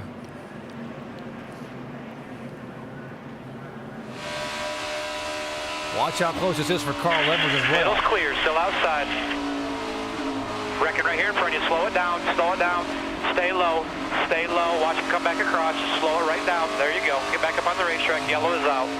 This is our Allstate Good Hands move of the race. If Carl Edwards, our points leader, hangs on to win the championship, he may look back at this moment and say, man, I dodged the big-time bullet there. Man, you got to give some credit to Matt Kenseth in that deal right there. Yeah. All right, we'll let them share that Good Hands. There's 2 hands. We'll let them share. Each of them gets a hand. The Allstate Good Hands move of the race. Yeah, we had a lot of candidates right there for that because all of those guys behind did a terrific job. And as you pointed out, Matt Kenseth did a great job. Yeah, let's talk to our in-race reporter, Carl Edwards, about that dodge there. Carl, Dale Jarrett, ESPN, you got me? Dale, I think he's on another channel right now, bud. What's that, Bob? Hey, Carl. Yeah. Hey, Carl, Dale Jarrett, you have me? I think my button's sticking. I don't know who's trying to talk to me here. Hey, Dale. Carl, Dale Jarrett, the ESPN, you have me? I got you, Dale. Hey, man, that was a close call, wasn't it? Yeah, I wasn't on the radio. I was over trying to switch to Matt's channel to tell him he's a driving machine. That was pretty crazy. Yeah, that was. He did a great job. You did a great job of avoiding it. How's your race car? Bob and the guys have been doing a great job with the Office Depot Fusion here. Been doing really well. It's getting better and better. There for a while I was nervous about it, but I'm having fun with it now. It seems to be real good. Okay, good luck. Hey, thanks, Dale. Now, how about that? He was switching over to talk to Matt Kenseth and praise him for doing a heck of a job. Have you done that with your teammate before? You turn the radio over where you can talk to him?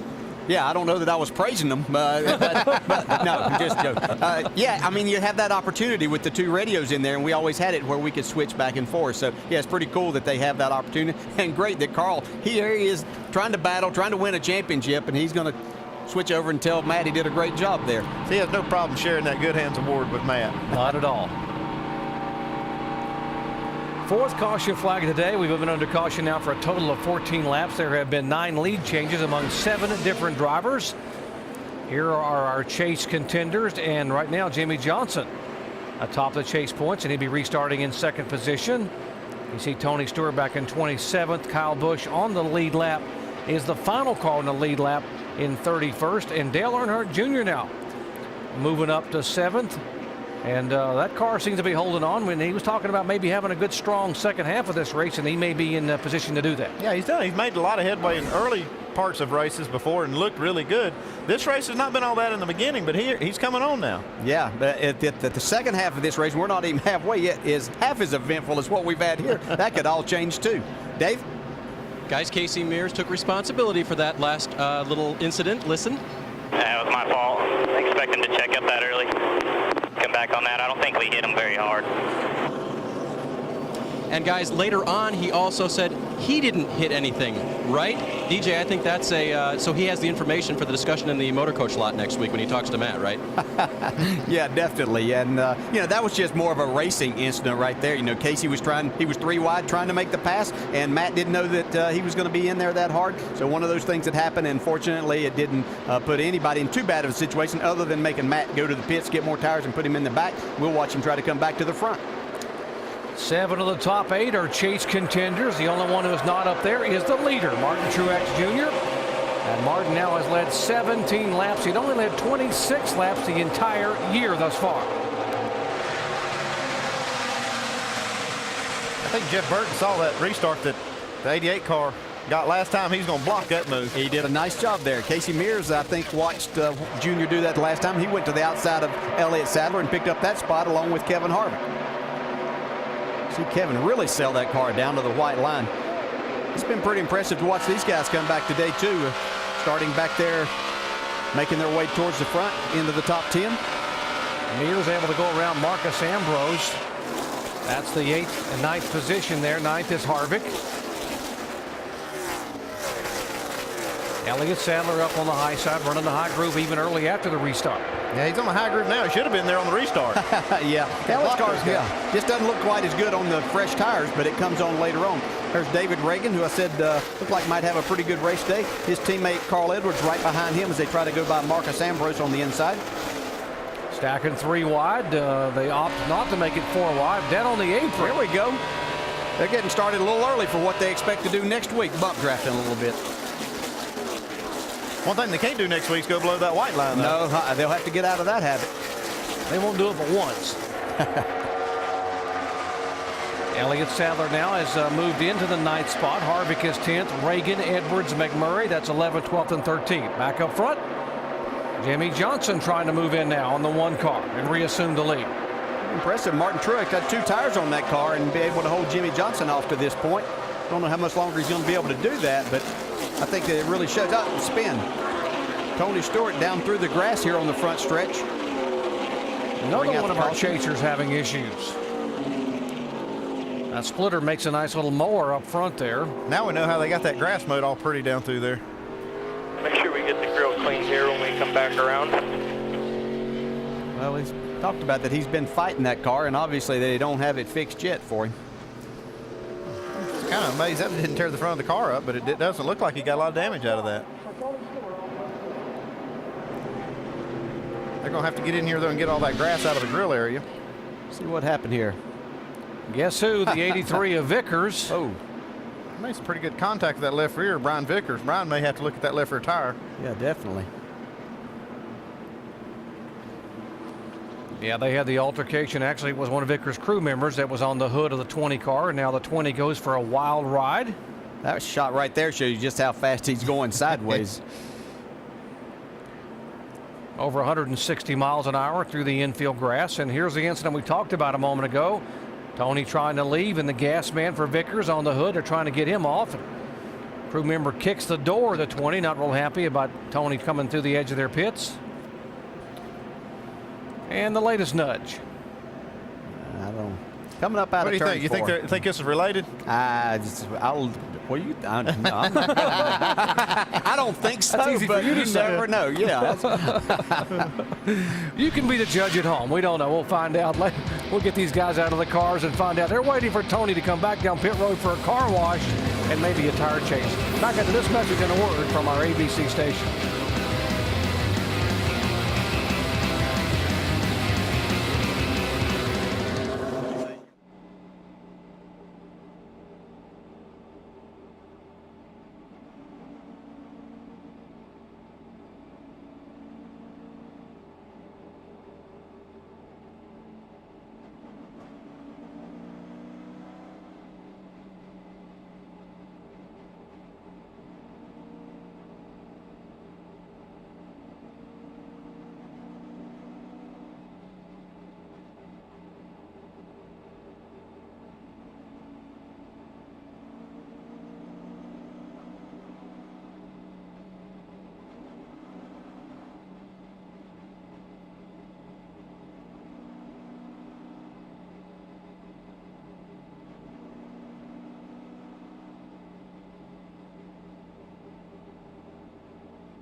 Working lap 132 here at the Camping World RV 400 at Kansas Speedway. Moments ago, on pit road again, the 20 car trying to get in and get some of that grass and debris out of the front of the car, pull some of the fenders out. That contact forced Brian Vickers to come back down pit road here to get these tires changed, just so they didn't have a problem with that left rear. Rear NACA ducts there. We're not going anywhere. We got plenty of time. Get the rear NACA ducts. Get all the grass out of there. Wipe everything off the bottom of that nose. Going over the wall. There's only 6 guys. No one else. We got a broken splitter brace. We may have to replace it.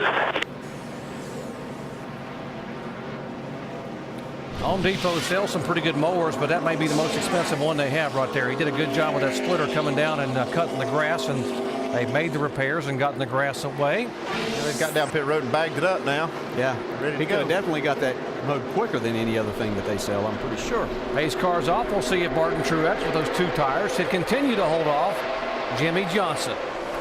Yeah, we got those 2 guys up front. Dale Jr. trying to make a move on the outside of Jeff Gordon there.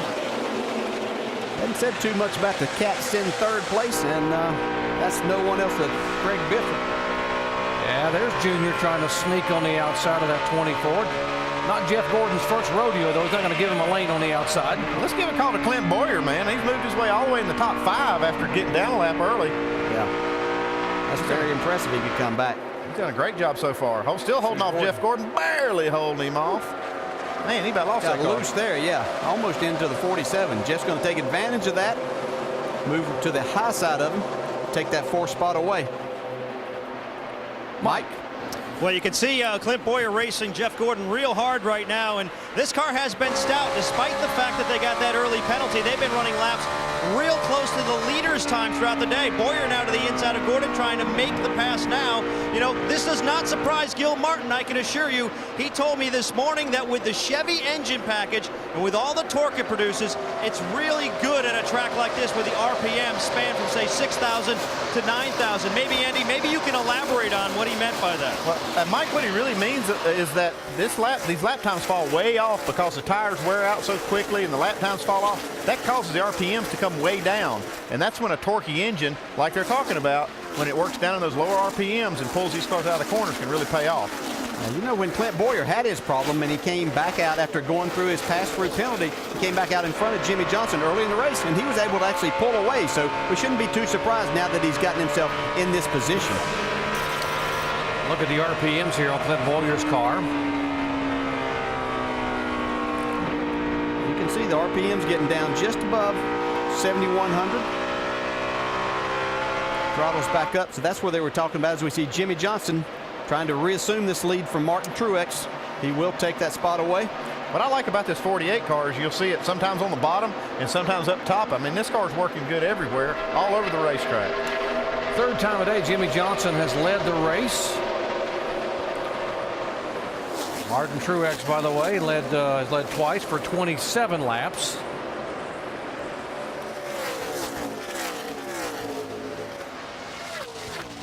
Now, the driver who spun a moment ago and had the great save in that caution flag, Matt Kenseth.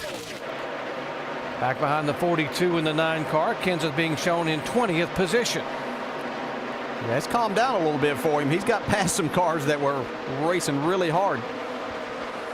It is Jimmie Johnson who was the pole sitter, who's now reassumed the lead here at Kansas Speedway. Martin Truex is 2nd. There's Truex. Biffle is 3rd. And cousin Carl Edwards on the march. Back with more in just a moment.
It's the ultimate, you know, being the champion. I mean, it's your ultimate goal and dream.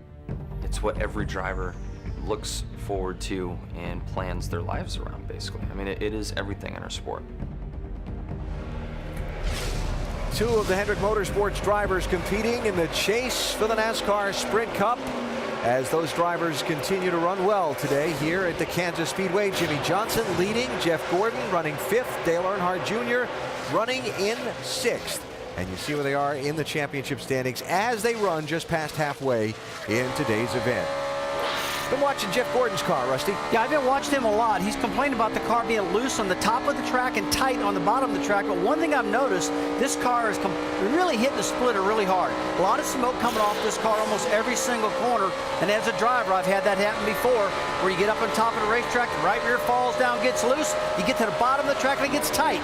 It's just a classic case. They just don't have the spring set up right now. And the splitter being that piece at the bottom end of the front fender of the car, if you will, that aerodynamic device. And as for Jimmie Johnson, back to the point. Well, I tell you what, Jimmie Johnson's been on point all day. That race car is so stable. He's so smooth. He is extremely fast right now. We're coming up on the halfway point, and Jimmie Johnson is definitely the cat everyone has to catch. Take a look back at some of the drivers that are running in the 10th spot and beyond in this race. David Ragan, remember how close he came to making the chase for the Sprint Cup. That last race at Richmond just had his troubles. Ragan having another solid run here today. He's running in 10th position. Jamie, what are they saying? This kid has been so consistent as we've been watching, Alan. Yesterday in the nationwide race, he finished 3rd. I talked to his crew chief this morning, Jimmy Fennig, and he told me that when David has a good run in the nationwide series at a track, he gets a lot of confidence, and that's what it's been all about today. They've set this car up just right. The car has been great. They made a small track bar adjustment, and that's all they've done all day. So he's been running top 10, doing a great job for David Ragan. Dave? And behind him, the 5-car, Casey Mears. Remember, earlier in the day, not hurt too bad by a pit road decision to stay out. Lately, the car has been tight in traffic. That's been his biggest complaint. The rear end of the car up out of the track as well for Casey Mears. Mike? You know, Dave, a week ago when the Roush Fenway team swept the top 3 positions, Jack Roush said something I thought was a little bit surprising. He said the 26 was probably our best car. Of course, that's frustrating for Jamie McMurray and crew chief Larry Carter because they didn't have the result to back it up. Felt like they had a pretty good car here today. They've just been struggling finding grip. Once they find that grip, they feel like they probably can move to the front. Shannon? Elliott Sadler has had a 24th or worse finish the last 5 races, so he's really looking for a good run here today. Spent most of the day in the top 10. He has fallen out right now, but the story for Elliott Sadler today has been no rear grip. That team has been battling the car all day long, so still expect some changes coming down on this 19 to try to get him back in the top 10. Dave. Shannon, yesterday during practice, the 11 team was frustrated with their race car. Denny was very frustrated with the handling. Crew chief Mike Ford was also frustrated that he couldn't get it right for his driver. But at one point during practice, he urged his team not to panic. I talked to Mike this morning about that. I said, Mike, is it hard to try to keep this all together? And he said, yeah, the hardest part about that is being another guy that wants to vent. I'm not happy with this race car either, but I couldn't do it. I had to hold this team on track. Shannon? Dave, it's been a very busy day for Matt Kenseth and this 17 team. They had a missing lug nut on pit road early in the race. Of course, they spun out. They do not have any damage. They did come down pit road under that last caution flag. Just took 2 right side tires. They're desperately trying to just make up some track position and get that 17 into a position where he can get a top 10 follow up on his great finish last week in Dover. David Gilliland started the day in 32nd position. They've just been tuning on it bit by bit all day long. Started out very loose. Crew chief Cully Barraclough has had track bar and wedge adjustments to help David. Almost bangs into Allmendinger there going into the corner, but a good day so far for the 38 team. Shannon? Dave, this is the first Kansas start for A.J. Allmendinger. The car is way loose for this 84 team. You know, A.J. Allmendinger is not going to be in this 84 car next season, and there's still speculation as to whether or not he'll finish out the season. The team told me before the race they will know on Tuesday and announce something on Tuesday about A.J. Allmendinger's future. Now, as far as Brian Vickers, his teammate in that 83 car, right now the car, according to Brian, is the best that it's been all race long. He says he just needs to get out of that traffic. Jamie. And behind him, Casey Kane. They started 8th. Hasn't been a great day for this 9 team. Kenny Francis, crew chief, told me that they actually learned some things at the test at Charlotte this week that they're applying here. Now, you don't hear that from too many teams, but they're not in the chase, so they're in a mode of learning for next year. He's been fighting no rear grip, and that seems to be the story still. Mike? Jamie, Ryan Newman has some respectable finishes at mile-and-a-half tracks this year, but he told me it's not because of performance. He says he was able to achieve that based on race strategy and flat-out ingenuity. That has to be the case again here today. They're running inside the top 20. He says the balance is good, but they're struggling trying to find grip. They've made some significant track bar adjustments, but they just have not gotten the car to his liking, Dave. On the last round of pit stop, Mark Martin lost all of his track position. He was too fast exiting pit road, had to come back down for a penalty or start at the rear of the longest line. They came in this last time to make another adjustment, but that's where Mark lost all his track position. Had been running up in the top 10 most of the day. All right, so there are updates on the 10th through 21st place cars as they run in this race with 112 laps to go. And while we were updating those cars, Carl Edwards continued his march back toward the front. This for third place. I tell you what, he's making some tracks right now. It looks like he's got the car handling well. We don't have a whole lot to 112 laps to go in this race. And if he doesn't have it fixed now, I don't know if he will. He's got to get it done. It's looking good now, though. Great strategy today between Carl and Bob Osborne to get this race car up into this position. We know he's really good on the flat tracks. Carl Edwards is coming into play here. He's going to be a threat before the day is over. Remember, this 99 car had some contact on pit road where he fell way back in the standings back at lap 76. And now he's worked his way back up to the third position. Still chasing Jimmie Johnson, though. Johnson, trying for 3 straight championships, leads at Kansas.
shots. It's believing in yourself when you're all you got. You don't turn back, you don't give in. Rising up to see the last man standing. Stakes are high, no backing down. Till the race is run in the winter crown.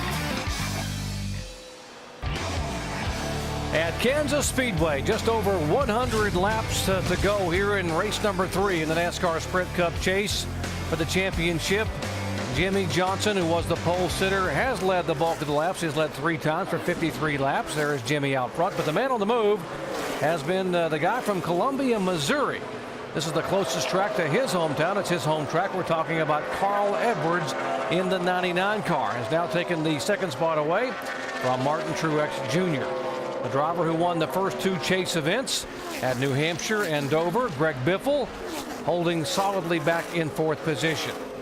But what about the 20 car of Tony Stewart? We saw him make that wild slide down through the grass, and they are working there behind the wall to make what looks like some brackets there, Andy. They're trying to fix this splitter on the front of the car. They're taking one apart and trying to find some pieces here that they can put together to fix this thing. You can see the splitter's kind of bent up on the ends. and it's down. See it in the center? It's dragging the racetrack. That's from that brace being broke when he went through that grass. Let's go down to our Chevy cutaway car and let Tim Brewer show you exactly what we're trying to do here. Thanks, Doc. What we got right here, this splitter is actually affixed through this turnbuckle, and it's affixed up to the bumper bar bolts. But right here, we've got the thing split in the center. But I think what they're trying to do right here, they're going to cut a section of it off and put it on top, because you can't lower the thing because it's going to drag it off. But what they're going to do is put a section right in here, put those screws down through the splitter, and hopefully it's going to strengthen the thing to where it won't push it down, suck it to the racetrack right here in the center without the use of this turnbuckle. There goes the 99 car, by the way, by the 20 to put him a lap down. And there you see the guys are trying to make these brackets. Andy, can you do this under a regular pit stop? Well, they'd have to have it under caution where they had some extra time. I mean, they've already lost a lap under green on the track, so if they came down for the next green flag stop and tried to fix this, they would lose a lot more time. It might get so bad that Tony just sits there and says, hey, we need to fix this. So both of the chasers, Tony Stewart and Kyle Busch, have now gone a lap down to Jimmie Johnson and Carl Edwards, who have gone by. Kyle Busch, remember, had a problem with sputtering engine and fuel issues, and now he says the car is very, very tight. Back with pit stops after this message and a word from our ABC stations.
Back at Kansas Speedway, moving in on scheduled pit stops just a few laps away.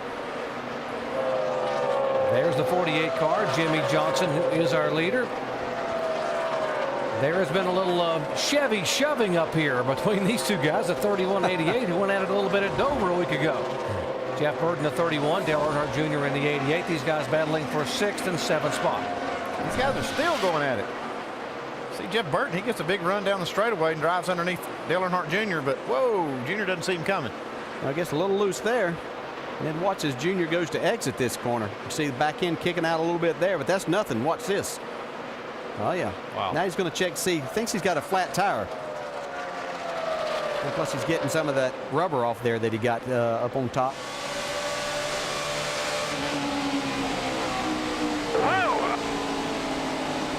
I think Junior's been running the high line. Jeff Burton wasn't expecting him to come down right there. He was going to go down to the inside. Great shot from our onboard cameras, though. Yeah, Kevin Harvick now making the pass on Junior for position. Harvick takes a 7th spot away. Junior just gotten extremely loose right now. You see him right there. Got the wall right there. Mike? Yeah, as you can see from the video, you probably don't need for me to tell you this, but yeah, he's real loose in that second groove. But the problem is he's real tight on the bottom, so I guess this is the least of the two evils for him. Not the first driver we've heard complain of that. That's exactly what Jeff Gordon said about his race car. So I don't know exactly what it is about this racetrack that's making these guys do it. Could be more the car and the tire combination that's making that scenario happen. But I'm sure if we heard from some others that they might be complaining of the same thing, because that's two of the best drivers out there that with their race cars, and they're complaining about basically the same type of situation. We're going to see green flag pit stops here before too much longer. And I'm sure these guys don't mind that at all, coming on to get these things adjusted and get some fresh rubber if they can hang on. There is Edwards moving in on the 48 of Jimmie Johnson. Whoa. He's loose too, boy. Yeah. And you see Scott Ridge right there, who just came back out on the racetrack. That means we have all 43 cars out there. Nobody's falling out of this race. Carl Edwards erased a 4-second deficit to run down the leader. Carl has got one quick Ford. Yeah, he's had pit road problems today as far as other cars getting into him. He's been at the back of the pack a number of times, and here he is battling to take the lead away from Jimmie Johnson. Edwards has not led a single lap today. Remember, he came in as anywhere near you, you rattle his cage. Edwards came in as the points leader and now is being shown some 15 points behind Jimmie Johnson, but now he will retake the lead, or try to take the lead. Johnson thus far has led the most laps 3 times for 67 total laps. But Carl decided to go to the high side to try to make this pass, and does make it now as he assumes the lead. See, he's still having some difficulty getting around as we start green flag pit stops. We see Clint Bowyer on the pit road. Casey Mears. Dave? Casey Mears gives up the 12th position. He said the back end was out of the track. We reported that before. It'll be an air pressure adjustment for this Hendrick Motorsports team. Again, Casey leaving at the end of the year, building for next year on everything they do here. Mike? Last time down pit road, Clint Bowyer just took right sides. It's a 4-tire change in Sunoco race fuel this time around, and an air pressure adjustment, Shannon. Jimmie Johnson takes a break from the on-track action to bring his car down pit road. The guys are on the wall. He says he's rolling the bottom and he's tight in the center of the turns. It's going to be 4 tires for this 48 team. You see that wrench in the back window going there, making a chassis adjustment for Jimmie Johnson. Dave. Jeff Gordon had been running in the 5th position before this cycle of pit stops. They make a chassis adjustment, change 4 tires for Jeff. Mark Martin is on pit road as well. He'll get an air and wedge adjustment on the 8 car for Martin. Mike. After a series of chassis adjustments and air pressure adjustments, Carl Edwards says his car has come to life. This is the best it has been all day long. He comes in for his stop, and believe me, pit road has been an adventure for the 99 today as they go for a 4-tire change here and also a chassis adjustment on the left side. Looking for a clean out. That has been the problem most of the time for Carl Edwards as they continue working here on the left side. They drop him off the jack. He's away and without incident. Greg Biffle really struggling with this car. One run it's loose, the next run it's tight. Tight right now. They're going to make a wedge adjustment. 4 tires for that 16 machine. Leaders pit stop. Brian Vickers assumes the lead by everyone else coming on the pit road. Edwards has been on and off, and now Vickers will head down. There's the 11 car. Denny Hamlin coming in. Kenseth coming out, I should say. There's Vickers coming on the pit road. He's had a good car despite some contact on pit road and on the racetrack. Headed to you, Shannon. The car's still good for Brian Vickers. You heard me tell you earlier that this was the best it's been all day. He's going to come down pit road. He says he just needs some track position. You saw that tear off come off the front window as these guys go around to the left side. 4 tires for Brian Vickers and Sunoco Fuel.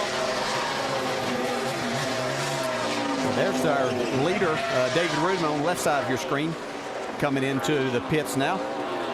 Juan Pablo Montoya coming down. He's had a very good run after having to start back in 42nd position. Rudiman's pit. Jamie. And David Rudiman had to start in the back of the field because he changed a motor after practice yesterday. They lost it in the first practice. So far, so good. 4 tires and Sunoco fuel for the 44. David Rudiman, guys, he's down our way, 14 flat. Patrick Carpentier is the leader in the 10 car, one of the Gillette Evernham Dodges, and there's a 28 of Travis Quapple, who just came off of pit road with the fresh tires going by. Pit stops, it's been very eventful on pit road today, so why don't we take you up close and personal. Let's go over the wall with the rear tire changer for Kyle Petty, DJ Cobb. These green flag stops mean so much because you can lose so much time so quick. 2, 3, 4, 5. Get tired.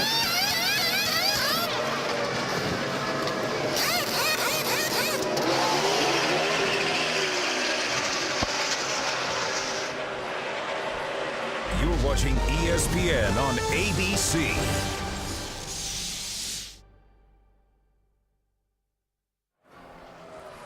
Sounded just like.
Closing into the final 100 miles of today's NASCAR Sprint Cup Series race at the Kansas Speedway, Jimmie Johnson has come out with the lead after an exchange of green flag pit stops, up by 1 4/10 seconds on Carl Edwards. Remember, Edwards had run down Johnson just before the stops and was making a move for the lead on him. Actually made the move for the lead on him before the pit stop.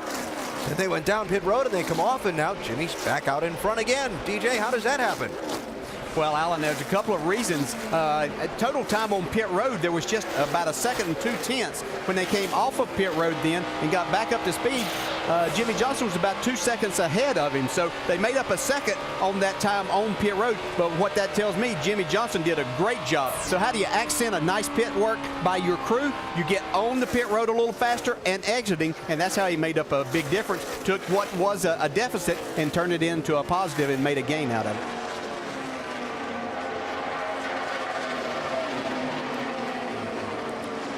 66 cars, Scott Briggs back on the racetrack. He actually went to the garage area for 30 laps after he had that drive shaft issue that came off and brought out the caution flag.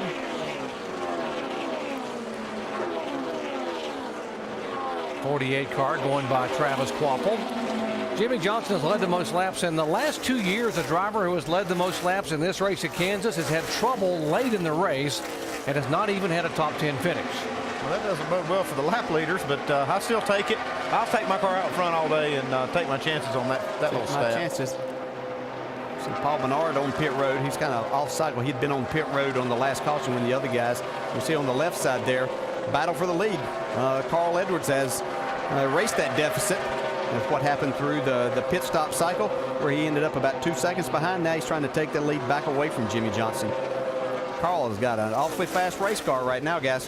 Juan Pablo Montoya wiggling up there in front of Jimmie Johnson. He got his car sideways coming off the corner a moment ago, and in fact, Jimmie tried to pull down from behind him. See if the 42 bobbles again in the corner. Montoya's running 26, the last car on the lead lap. He's going to fight these guys as hard as he can.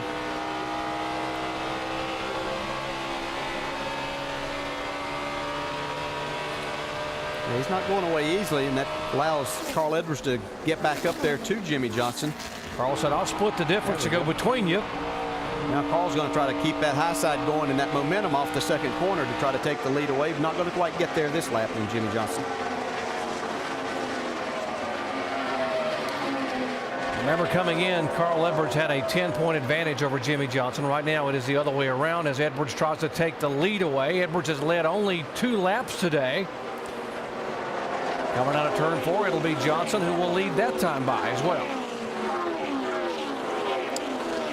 Kyle Busch, we talked about he had to get busy if he was going to get back in this championship hunt, coming in 12th in the points today, and he's being shown right now 33rd lap down, beginning a day with the issues in the motor sputtering, and just not the kind of day he wanted to have. No, it wasn't, but that close racing right there, that's Carl Edwards on board camera that we're watching. Could see Jimmie Johnson get into the back of him a little bit. Not sure he appreciated Carl pulling right up in front of him. And right there in your screen, you saw Tony Stewart coming off the racetrack now, coming down pit road.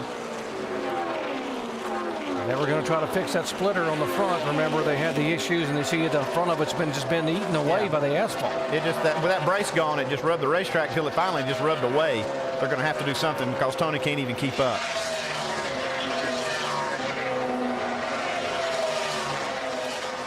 Tony, who won this race a couple of years ago on great fuel mileage. They've actually lost more than one brace. There's 2 or 3 braces that are gone right there. They can only have so many people over the wall, and they've got to get these tires changed first, and then they can come over there and start working on the splitter. You can't just bring everybody across the wall. NASCAR has a rule on how many can be there. Get over the wall, let's go!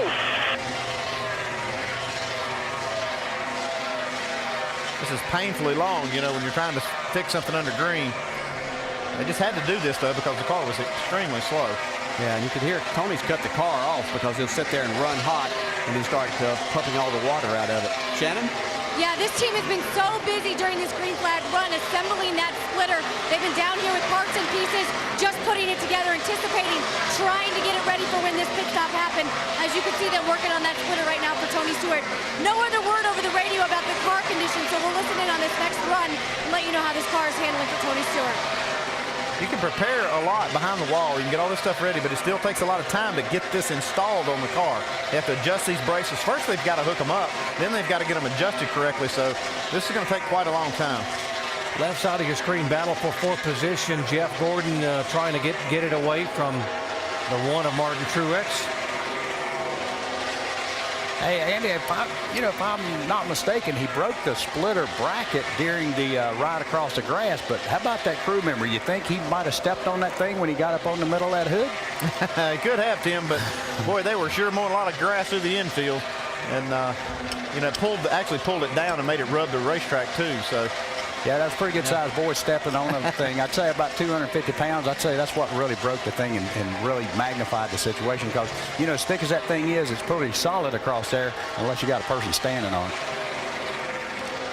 Well, this is certainly taking their championship hopes and taking a hit right now with all of this work going on. They were really hoping to get a caution to be making these type of repairs, but they couldn't wait any longer. Just nothing to do but fix it now. Yeah, Tony Stewart came in here 7th in the point standings, and right now he has fallen back to 11th. So the 3 Joe Gibbs cars right now in the chase are Denny Hamlin, Tony Stewart, and Kyle Busch, 10th, 11th, and 12th. Not bad, though, for the Roush Fenway boys. There's the leader, Carl Edwards. Greg Biffle, who has won back-to-back in the first 2 events for the NASCAR Sprint Cup chase. Jimmie Johnson, the reigning champion, in 2nd spot, and Carl Edwards, currently our leader. All you got, you don't turn back, don't give in. Rising up to see the last man standing.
68 laps to go in stop number 3 here for the NASCAR Sprint Cup chase for the championship. Kansas Speedway. Carl Edwards from Columbia, Missouri, just about 125 miles away, hits home racetrack, trying to get his first win here in Sprint Cup competition and trying to hold on to that points lead. Now has a 20-point lead at the race we're in right now over Jimmy Johnson in second. Greg Biffle is third. Jeff Gordon, Jeff Burton fourth and fifth. And back in the 6th spot, a car that's been pretty good all day long, Martin Truex Jr., apparently not real good right now. There's the 1 car. Let's go down to Jamie. Well, Doc, he started off great, led laps early, but the car's gotten worse. It's gotten really loose, and this is what he said on the radio moments ago. God, this thing is bad, bad, bad. 10-4, hang in there, man. Come on, man. Thank you. Hang on to it. Want to pit, we'll pit. Just hang on to it, man. I'm sorry. Gotta fix the damn thing. All right, man. Shut up and drive. Concentrate. We'll fix it. Well, I guess that's one way to handle your driver. That's Kevin Bono Mannion, his crew chief, just reminding him, just do your job, I'll do mine. And he reminded him they have one more stop. How about it, Andy? Did that ever work for you to keep your driver straight? Sometimes, Jamie, you just got to put those drivers in their place. Yeah. What would you say if someone told you that in the car? Well, we wouldn't be able to play it. First off, we wouldn't have heard that radio conversation coming back to what I'd had to say probably. But, yeah, as you sit up there on that box with your Coca-Cola drinking with your butt sitting there, probably got a fan on you, and the driver's in there working his tail off. I understand trying to keep your driver pumped, but you don't say things like that. Not over the radio. Yeah, you can talk about that later on, but everybody's got their different ways. I just wouldn't put up with that very long. That wouldn't have been a motivating statement to you. I've wanted to say that a few times. I don't know if I ever did. Yeah. Here's our leader, Carl Edwards. He had a close call a while ago. Just as we were coming back from break, he was put a lap on David Rudiman here. Watch this. David gets a little bit loose. Ooh. Good thing Carl's car is handling good. He got through there quickly. Trying to thread the needle. See Rudiman get really loose there. I'll guarantee you. Clear.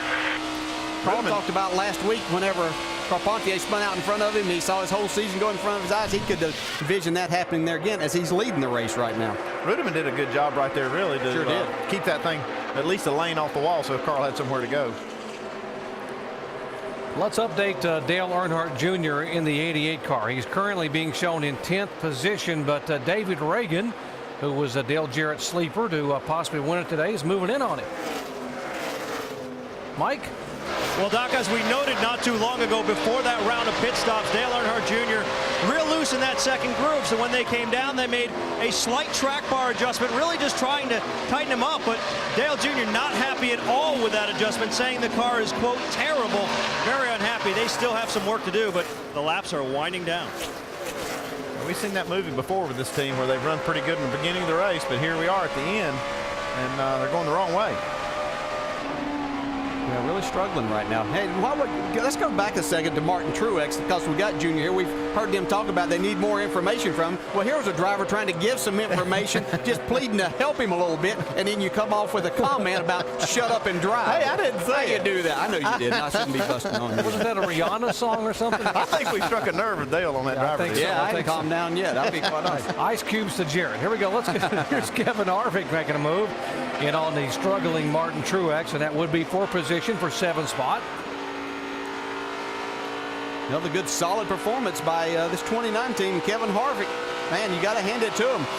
They're not putting themselves in position to win, other than the fact that you keep running in the top 10, you'll eventually get that thing right, and then you will put yourself in that position. And here we are with 60 laps to go, and he's going the right way. He's going forward. Yeah. 8 consecutive top 10 finishes now for Kevin Harvick. The car he's driving, by the way, has had 3 top 5s. So now trying to move inside of the 1 car to take away that 7th spot. And then he would set his sights on his teammate, the 07 Clint Bowyer, who's in 6th position. Still got one more pit stop to make here, and we are less than 60 laps away from the checkered flag at Kansas Speedway. Back after this message and a word from our ABC stations.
been an eventful day here at Kansas for the 12 drivers chasing the championship. Before the race even got started, Jeff Burton's team had to replace the tachometer on his car. He managed to get away without any real difficulties, and Burton's running in the top 5. Well, you see Clint Bowyer, he had problems early, made it jump the restart, had to make a pass-through penalty, almost got down a lap, got the lap back, and he's back in Hunt right now, and he's running 6, running great. Carl Edwards got tangled up on pit road. I tell you, I'm going to walk out there and pop Carl on the head myself. Everyone else at the racetrack has hit him today. He has been hit at every angle. He had 2 altercations on pit road. He's had a difficult time there, but that race car is flying on the racetrack. Yeah, he's leading now. Matt Kenseth was the leader earlier in the race. Then after a restart, got nipped in the back bumper by Casey Mears. Watch the job Matt does, driving that car through the slide. Doesn't hit anything. Kenseth has come back into the top 10 on the racetrack. 2 guys not having so good a time. Kyle Busch. Kyle Busch just having a miserable day today, just having all kind of engine problems.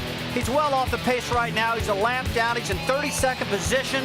And it looks like all 3 of the Joe Gibbs cars are way out of the hunt right now for the chase for the title. Tony Stewart. Yeah, he's had a couple altercations with Brian Vickers and got turned sideways there, went through the grass. Right here as we see him sliding through the infield there. Tore up the braces on the front of that splitter, and it's caused him some very, very difficult times today. He's struggling.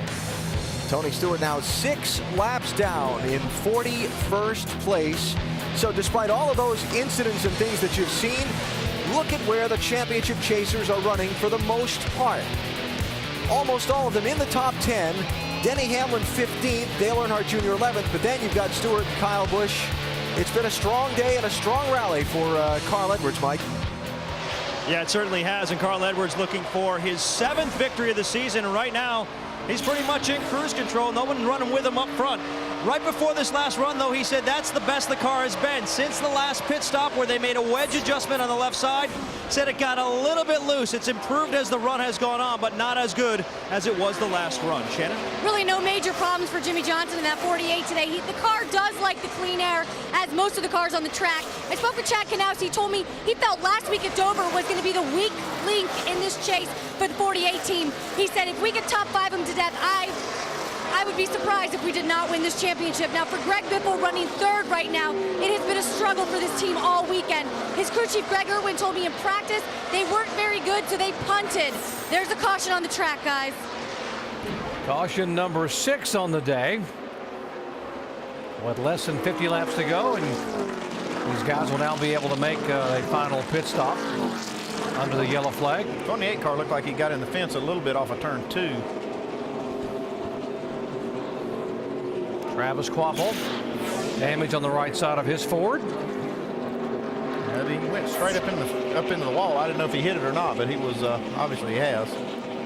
Yeah, and people might say, well, why don't we throw a caution just because somebody got in the fence? These guys are running right against the wall, so you can't take a chance. Something's usually going to come off of these cars whenever you get into the fence.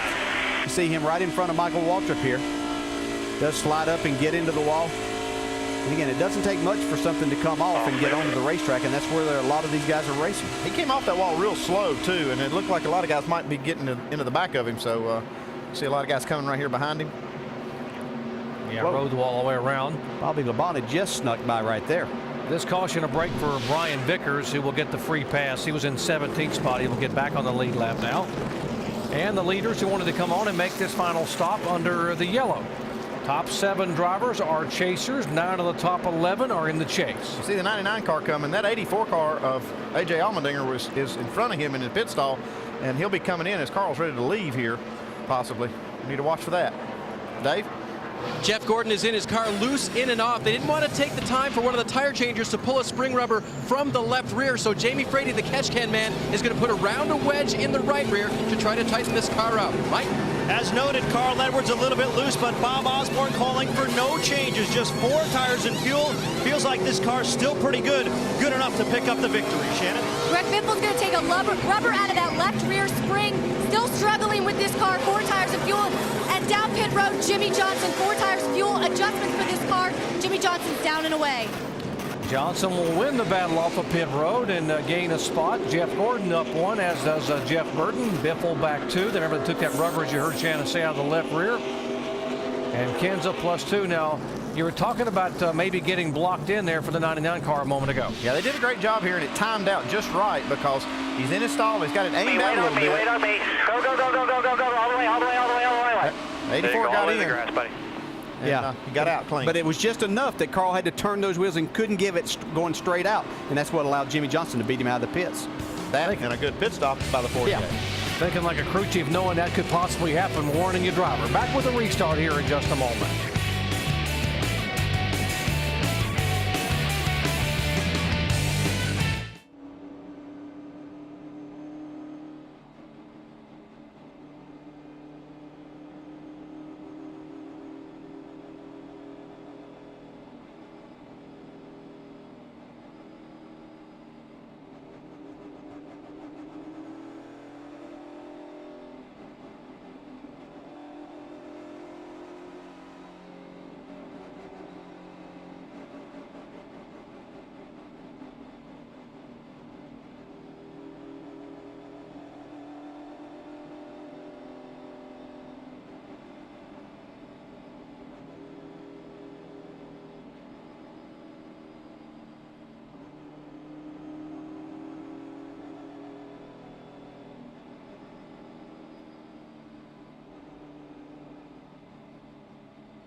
Wednesday, get a touch of mystery, romance, adventure with a new season of Pushing Daisies, a modern-day fairy tale unlike anything else on television.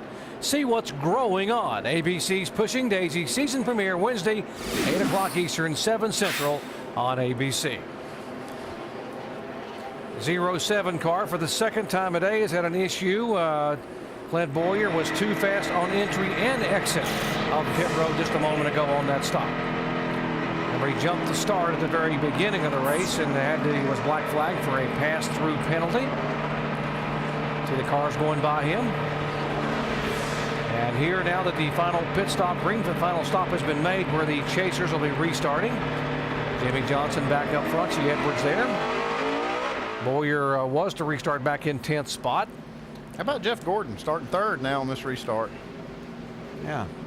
Man was not feeling well, hasn't been feeling well all weekend. Wasn't even sure he was going to be able to finish this race, but a great job by Jeff Gordon today, hanging in there up in third position right now. No doubt about it. And Matt Kenseth, folks, restarted back in 29th after that spin back on lap 122, is now battled all the way back up to 6th position after that latest round of pit stops. He's going to start right behind Greg Biffle, and we know which way he's going to be going. That's right. I hope everybody got what they wanted to drink at home and watch this, because this is going to be an exciting 45 laps when we get this green flag. Hope it's like it was at Dover the last 45 laps. So Sunday you go. Here we go. Oh, Edwards pushing Jimmie Johnson on the start. He's ready to go, wasn't he? Yeah, he's ready to go. He's ready to go to work. Yeah, here's Jeff Gordon right in behind Carl. See what he can do with that 99 car. Can't quite hang on as Carl just did. Whoa, Biffle gets real loose in front of Matt Kenseth. And Junior way up against the wall, too, back there.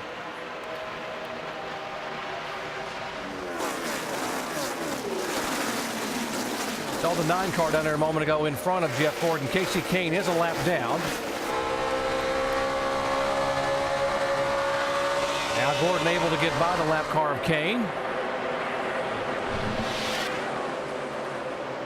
See what stacked up the restart here a moment ago. Whoa, it looks like the one car, Martin Truex Jr., missed his gear.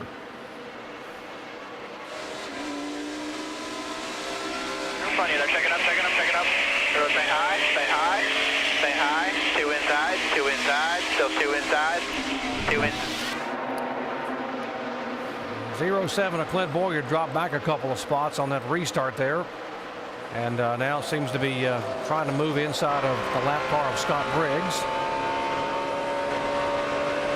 Yeah, and when he had to go to the back, he had to start the ends on the tail end of the longest line. So the longest line was actually the one that of the lap down cars. So it's not like he could start right up in literally in 17th spot. He had to be back behind all of those guys that were a lap down. 17 car and 29 battling for a spot. Kenseth wants to take the 6th spot away from Harvick. Whoa, got a spin. And got one spinning off of 4. we saw the big one here a year ago, and there were a handful of chasers involved, and it cost them dearly. All clear. 6 jacked you up right there. Denny Hamlin drives down pit road to miss all this. Yeah, you are allowed to do that, and what NASCAR just asks you to reduce your speed as you're going down. They're going to put him back in the spot where he would have been. He's not going to lose that, but if you have to make that move, they just ask that you slow down. So Michael Waltrip smoking. He's got some damage. Looks like on the left front there. Did a nice job to get that car out of harm's way. Contact. Yeah, David Reagan looks like got it just a little bit in the back of Michael Waltrip, and that sent him up into the 77 of Sam Hornish. Could have been a lot worse than what that was. We had a big wreck here last year. Michael Waltrip was actually in the middle of all that too. This could have been big. That's just what happens. These restarts are really tight. Again, these guys have on fresh tires. Everybody's racing for their positions here. We've got just over 40 laps to go. David Reagan was just in a little bit more of a hurry than what Michael Waltrip could get going. Watch Bill Elliott just get by the 21 car. There goes Elliott, just got by. Boy, how about Hamlin driving down pit road? Yeah, it's a nice move. 55, Michael Waltrip on pit road. By the way, this caution flag gives the 12 car the free pass. Ryan Newman gets back on the lead lap. It'll do the backstretch. Under caution for the 7th time a day. Just 41 laps to go here at Kansas. Back in just a moment.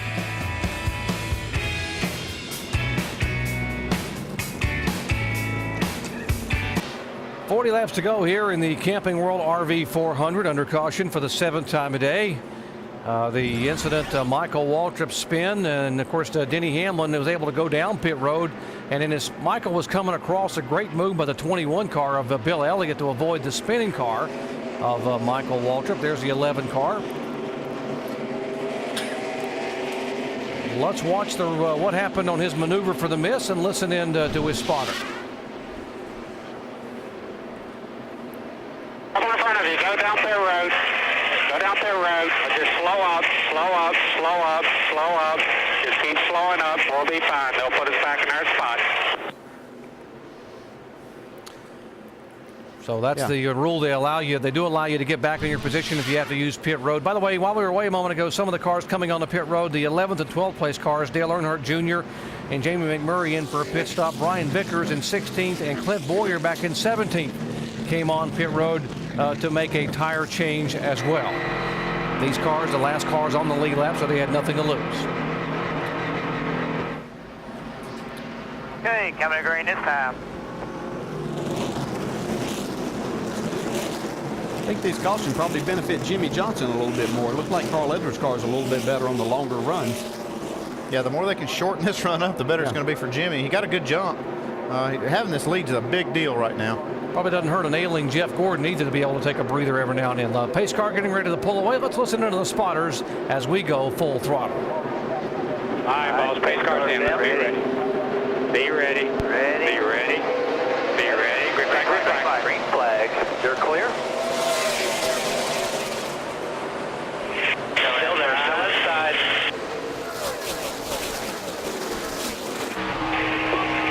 Clear. Clear low. Clear. Inside. 2 lappers on the bottom. 16. Hanging back in 24. Clear. After the 17, there's a 2-car length gap. By 3. You in the 48. Something happened here to the 1 car. 16 up top, coming outside. Outside.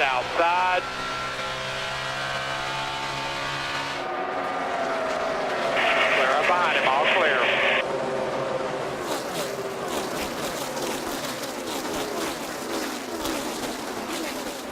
one car, Martin Truex, comes way up across the racetrack in turn 2. He is now slowed down and headed down pit road to his pits.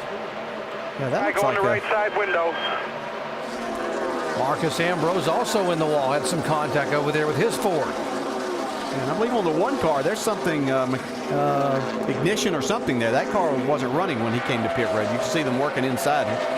Maybe a transmission. Jamie? It's a broken shifter, DJ. They just told him to watch his RPMs for pit road speed. He goes, man, I don't have a shifter. I don't know what my speed is. So you see the crew members crawling in there to see if they can repair that before the end of the race. Tough break for Martin Truex, guys. Leading laps early, had a great car. Yeah, it's unfortunate for him, and good thing was he didn't have far to go on pit road, but they'll probably have to put some vice grips on that shifter, what's left there, so that he can shift gears. Had to do that before. That's not a lot of fun, but that's unfortunate for this car.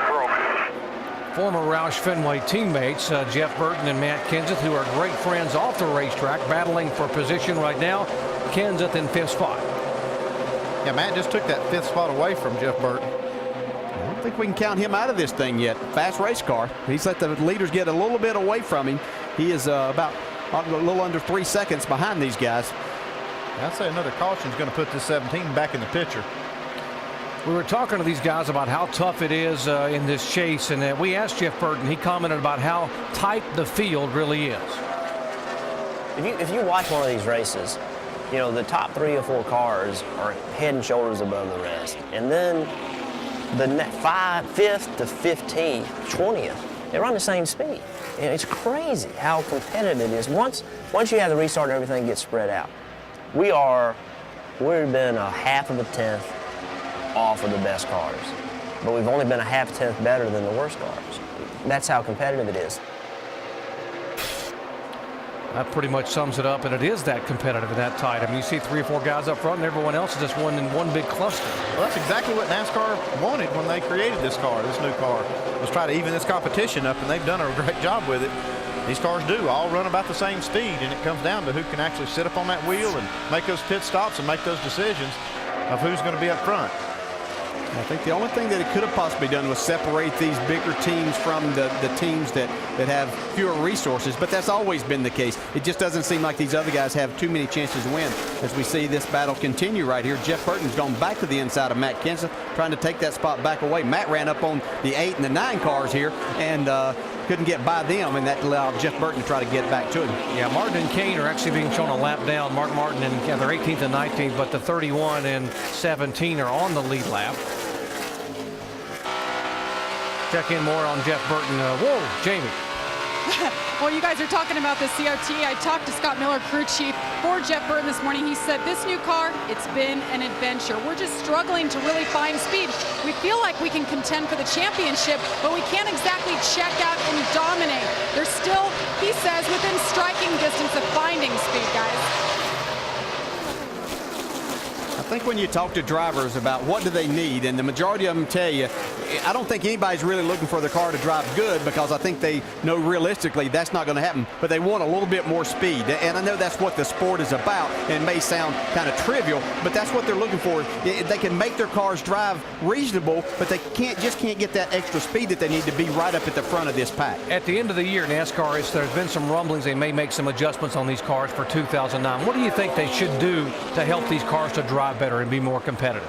Well, they could actually raise that front splitter up a little bit. That would help a lot of guys deal with some of the problems that they have and give this car a little more downforce, and maybe just a little bit more rear wing, some more rear downforce, just to kind of get them glued into the racetrack. But what you got now is what you've got, and you've got to make the most of it. Yeah, and something that they're also looking at is a wider wheel, not a wider tire, just put a wider wheel on the tires that they have now, and that will give a little bit more stability, a little bit more tire patch on the racetrack, which should make the cars race better, and then we could see more of this 3-wide racing like we're looking at right here, as the 07 of Clint Boyer, who had that speeding on pit road penalty just a minute ago, is trying to make a comeback here. Yeah, these are all lead lap cars. The 07, by the way, Boyer now in 14th position. Mears was in front of him a moment ago in 13th, and now Boyer has taken that spot away. Brian Vickers, who got back on the lead lap and got the free pass, back in 15th position. And we're talking about all the things that make a difference now. How about this pit crew of Jimmie Johnson, this 48? That's why he's out front. He got that clean air, and he's got a shot now to win this race. If he came off pit road behind Carl Edwards, he would be in that dirty air with Carl having probably just a little faster car. So, you know, these guys, the 48 team's doing everything they can to give themselves a chance to win. Not the first time they've done that this year, is They it? do it a lot. They're a machine. 28 laps to go here in stop number 3 for the 2008 chase for the NASCAR Sprint Cup. Who will it be? Two-time winner Jeff Gordon has been driving under the weather all day long, having a heck of an effort. Carl Edwards got the lead back, but right now they're still chasing Jimmie Johnson. It's the hard knocks, it's the long shots, it's believing in yourself when you're all you got.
About to be 22 laps to go, and there is the race for the win. Jimmie Johnson in the 48, Carl Edwards in the 99. The last 2 runs of the race, Edwards has been able to track Johnson down and pass him. But on the last set of pit stops a little while ago, Johnson's team got him out first, and Rusty and Brad, thus far, Carl hasn't been able to do anything with Jimmie. Yeah, but I'll tell you what, I've been watching these lap times. They've been going back and forth from one another, almost identical lap times, but we all know that Carl is really in good shape. And this guy, I guarantee, is on the wheel right now. He's driving his guts out because he has no competition behind him, Brad. Yeah. And he's just got a bullseye in that 48 car trying to run him down. And he was like a half a second behind. Then he fell to 8/10, then he went back up to 6/10. And it's kind of all over the board right now, but he's on it. That's yeah, for he sure. is. He's coming as hard as he possibly can, trying to run him down. It seems like Jimmie Johnson's car, though, with clean air on that nose, is going to be really, really hard to mark him down. He just seems to be able to pick it up whenever he needs to. But you can see old Carl's dead in his track. I can tell you right now, this is where the driver has to get very, very physical. He's got to focus so hard, and I can guarantee he's just on it. His brain is focused so hard trying to catch Jimmie right now, Alan. I've been there, done that, and it was flat. Where are you at? Give you a brain cramp, huh? It will. And the other thing you see is Carl working all over the racetrack, high line, low line, trying to find something that'll get him that speed advantage. Now, a guy who was up in this group a little while earlier, mixing it up for these front spots, he's in the garage now, Jamie. He sure was. He was running top 5 most of the race, led 27 laps. We know a shifter was broken, but what happened to get there? You know, I'm not sure. I've never seen this happen before. This is the new style, you know, top loader transmissions, and the whole top of the case broke off. I'm not sure. It's a freak thing. The guys do a great job with this stuff back at the shop, and just one of them freak deals. It's just the way our years went. You know, if it can go wrong, it goes wrong. So just proud of the guys for the car they gave me today. We had a good race car. I had a lot of fun out there most of the day, and up until that last set of tires there, we were looking pretty sporty. So felt good to get out front again a little bit, and just disappointed we couldn't finish the deal. He and his crew chief both thought they had a top 5 car for sure today, guys. Last DNF was Talladega earlier this year. Doc?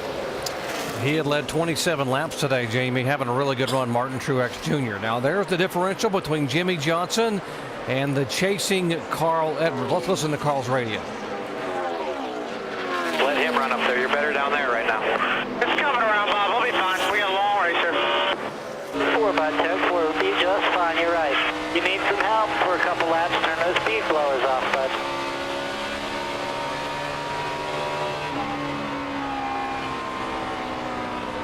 I don't know about a long race. Oh, Carl don't think it's 400 laps instead of 400 miles, does he? He's got 18 laps to get it done. I saw him just now reach up on the dash and turn. Looked like the brake knob, the brake balance, trying to help something here to see if he can try to gain on Jimmie Johnson. He's trying anything. Here's 10.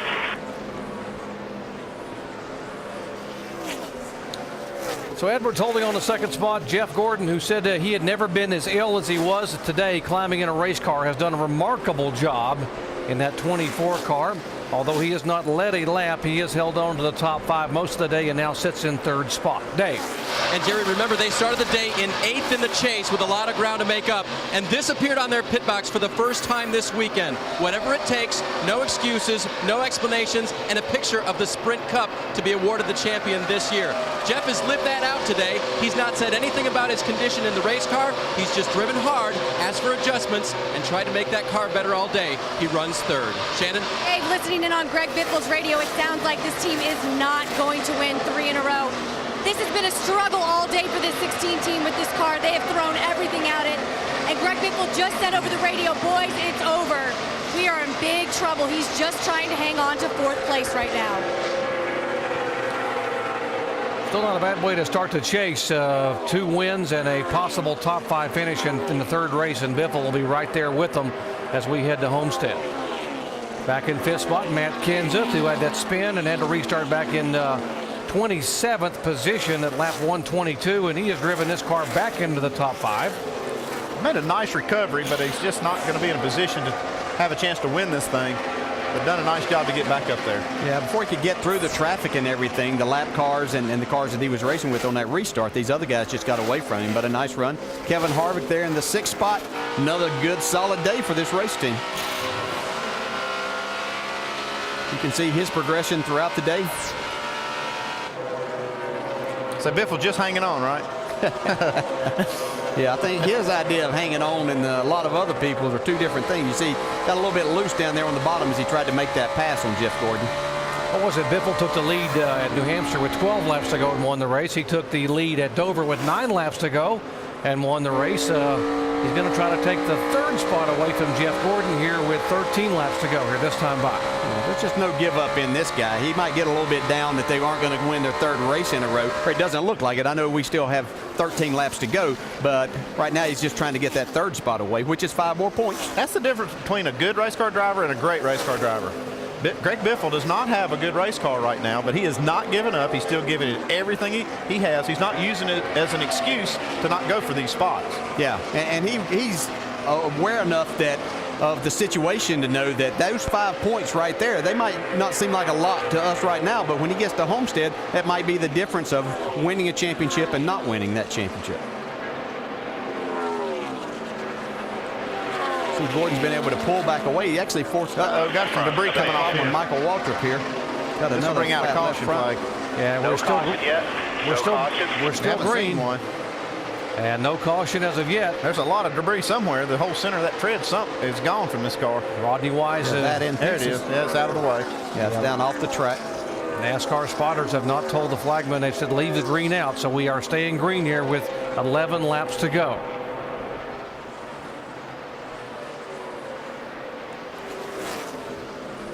So what happened to Michael, who had that wild slide a little bit ago, and now he has other issues. Left front. Oh, man, that thing really comes apart. It's amazing that there's not something on the racetrack, though. He was up there in the middle of the groove.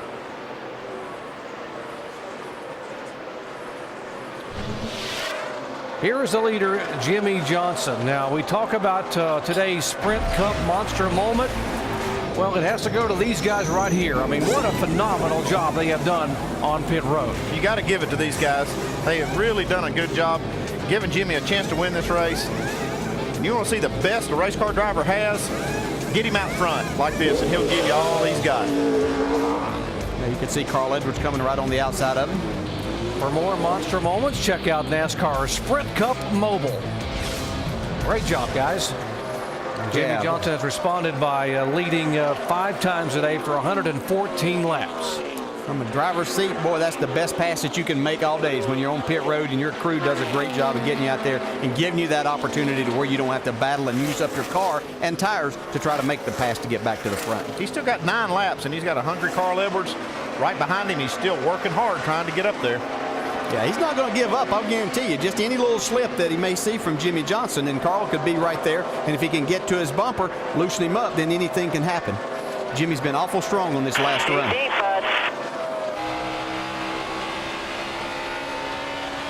Looks like Jimmy loses a little bit of time to Carl every time that they get around traffic. Jimmy's car is not good when he gets around. He beat about a 1/10 and a half right there, but he still has 8/10 of a second to make up.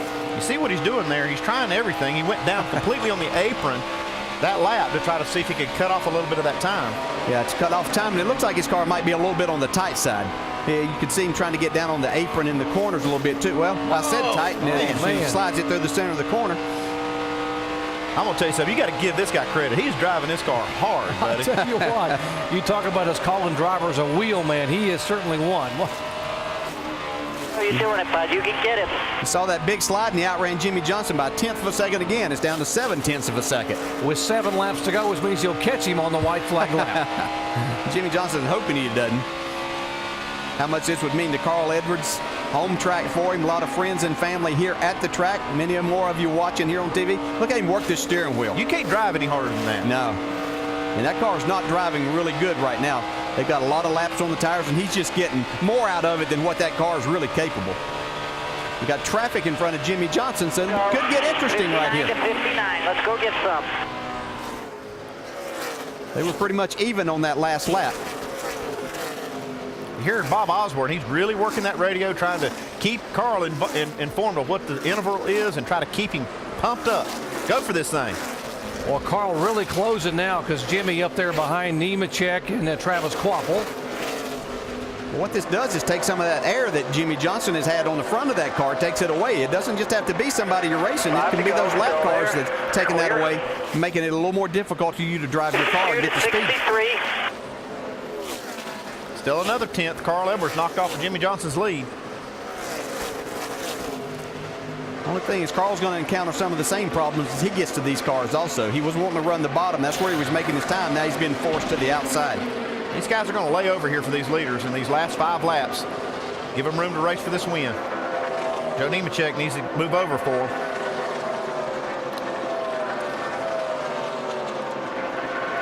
See Johnson put a little more of a gap back on between the two of them right there. That was about a 1/10 and a half. 4 to go, bud. 4.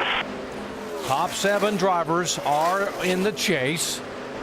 Johnson, Edwards, Gordon, Biffle, Kenseth, Harvick, and Burton, all 7 are chasers. This is not what Carl Edwards needed right here. Joe Nemechek should have given these guys a little bit of a break. Well, he saw him literally cost some time. Yeah, having to drive it between those cars almost. And now he's up against the wall, just giving it everything he can. Watch his hands in there, moving around as he's driving the car off the corner. 3 laps to go. You mentioned of all the racetracks on 3 laps to go. On the circuit, Carl's home in Columbia, Missouri is about 125 miles away. This is his home racetrack. And nothing's changed behind these guys. Our first 7 guys are chase drivers. We see this battle still ongoing. Jeff Gordon still has that 3rd spot. Greg Biffle in 4th. Like Greg kind of laid back a little bit and kind of cool his tires off, make one final run at Jeff Gordon. Yeah, Kenseth is in 5th, Harvick 6th, Jeff Burton 7th. Those all first 7 are chase guys, and then we have David Reagan, A.J. Allmendinger, and Elliott Sadler rounding out the top 10. Yeah, Allmendinger could hold on to get his best career finish in a NASCAR Sprint Cup race if he can hold on to 9th spot. Carl getting there now, 2 to go. Wow, made a big gain right there. That's huge. He might have found something when he got forced to that high side there a while ago. He did find something. He was 0.4 of a second faster than Jimmy Johnson that last lap. And you can see Jimmy Johnson take that away from him right there. Wow. He's got a fight on his hands here this last lap. Yes, we do. White flag. Get yourself out. Let's go get it now. That was big right there. Jimmy Johnson took that away. Carl Edwards was going to get to the outside of him and have a chance to make the pass. Still might get him right here. Here he comes, digging up off the corner. Turn 2, half a lap away from the checkered flag. And what's Jimmy Johnson do here? He goes to that high side. Carl Edwards is going to go to the bottom. There we go. Oh, drove right by him with a car stick. Here comes Jimmy Johnson. He's in the wall. Can he get it off the wall? We're back inside now. Oh, wow. Carl Edwards trying to hang on. Here comes Jimmy Johnson down, and Johnson will take the win. Wow. Woo. How good is that? Wow. That's a finish right there, boys. And the Biffle gets the 24. Biffle will get Jeff Gordon. Wow. 5 points for him. How about Carl Edwards and just driving it all the way from one side of the track to the other? You called it. You said it that Jimmy was going to take it away. There, brother.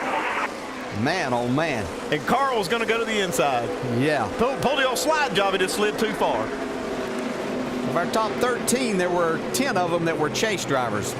Reagan, Allmendinger, and Sadler in 8th, 9th, and 10th were the only guys that broke that up. That was cool. That was cool, yeah. Let's go down to Mike. And Chad Canals now just catching his breath, I would imagine. What'd you think of those last, say, 300 yards? I didn't like that a whole hell of a lot. It was what a great race. You know, Jimmy's just done a great job. I love racing with Carl Edwards and Bob Osborne. Their guys are great. They're gentlemen racers. They dig. They want it really bad, and it's fun when you can beat guys racing like that. That's one for the highlight reel there. And Jimmy just did a great job. The picker just did incredible today. Great pit stops, and we made some adjustments, and it came to life. We were a little off at the beginning, but Greg Ives and my engineers and those guys, they did a great job. You've now got the point lead, a 10-point advantage, 7 races to go. It doesn't matter. It doesn't mean anything right now. Right now, all I got to do is win races and finish in the top 5, and the rest of it will fall in place. This team knows how to experience the chase, Doc. They're not looking at points yet. Not yet, and Jimmy Johnson picks up his 5th win of the year, his 12th win in the chase in 43 chase races. And when you're good, you're great. But I tell you what, Carl Edwards did not want the local fans to think he wasn't going to give it everything he had to try to win one at home. Watch it again. He left it all on the racetrack, boys. Man, he dove off into this corner. If it would just stuck at all. What's this? Look at that. Oh, my goodness. He's battling it, trying to get it. I thought he was even going to hit the wall and win the race, but Jimmy Johnson saw what was happening. Was able to get back to the throttle. What a finish. He's still coming. Oh, what a race. Now watch Biffle here. Look at this right here. He's not giving up either. No, Gordon has him beat right there. You would think that's going to be pretty easy, but he gets to the left rear quarter panel, takes that air, and then is able to run down the hill and make the pass. So Hendrick Motorsports wins a race. Roush Fenway wins 2nd and runs 2nd and 3rd, and Jeff Gordon a gallant effort to finish 4th. Matt Kenseth coming home with a top 5. Back with Victory Lane in a moment.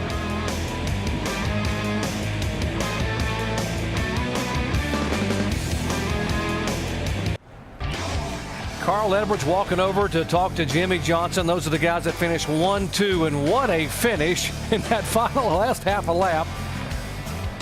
Both of them smiling. Yeah, not as much as we're smiling, though. We're the beneficiaries of watching these two great race drivers put on a show. And the fans loved it. They were on their feet when both those got out and walked down there.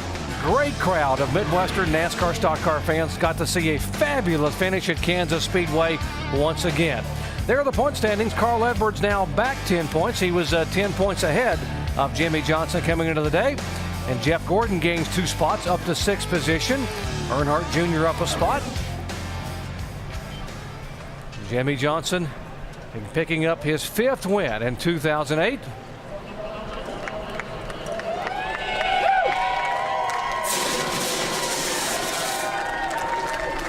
Let's go down to Victory Lane in Shannon Spain.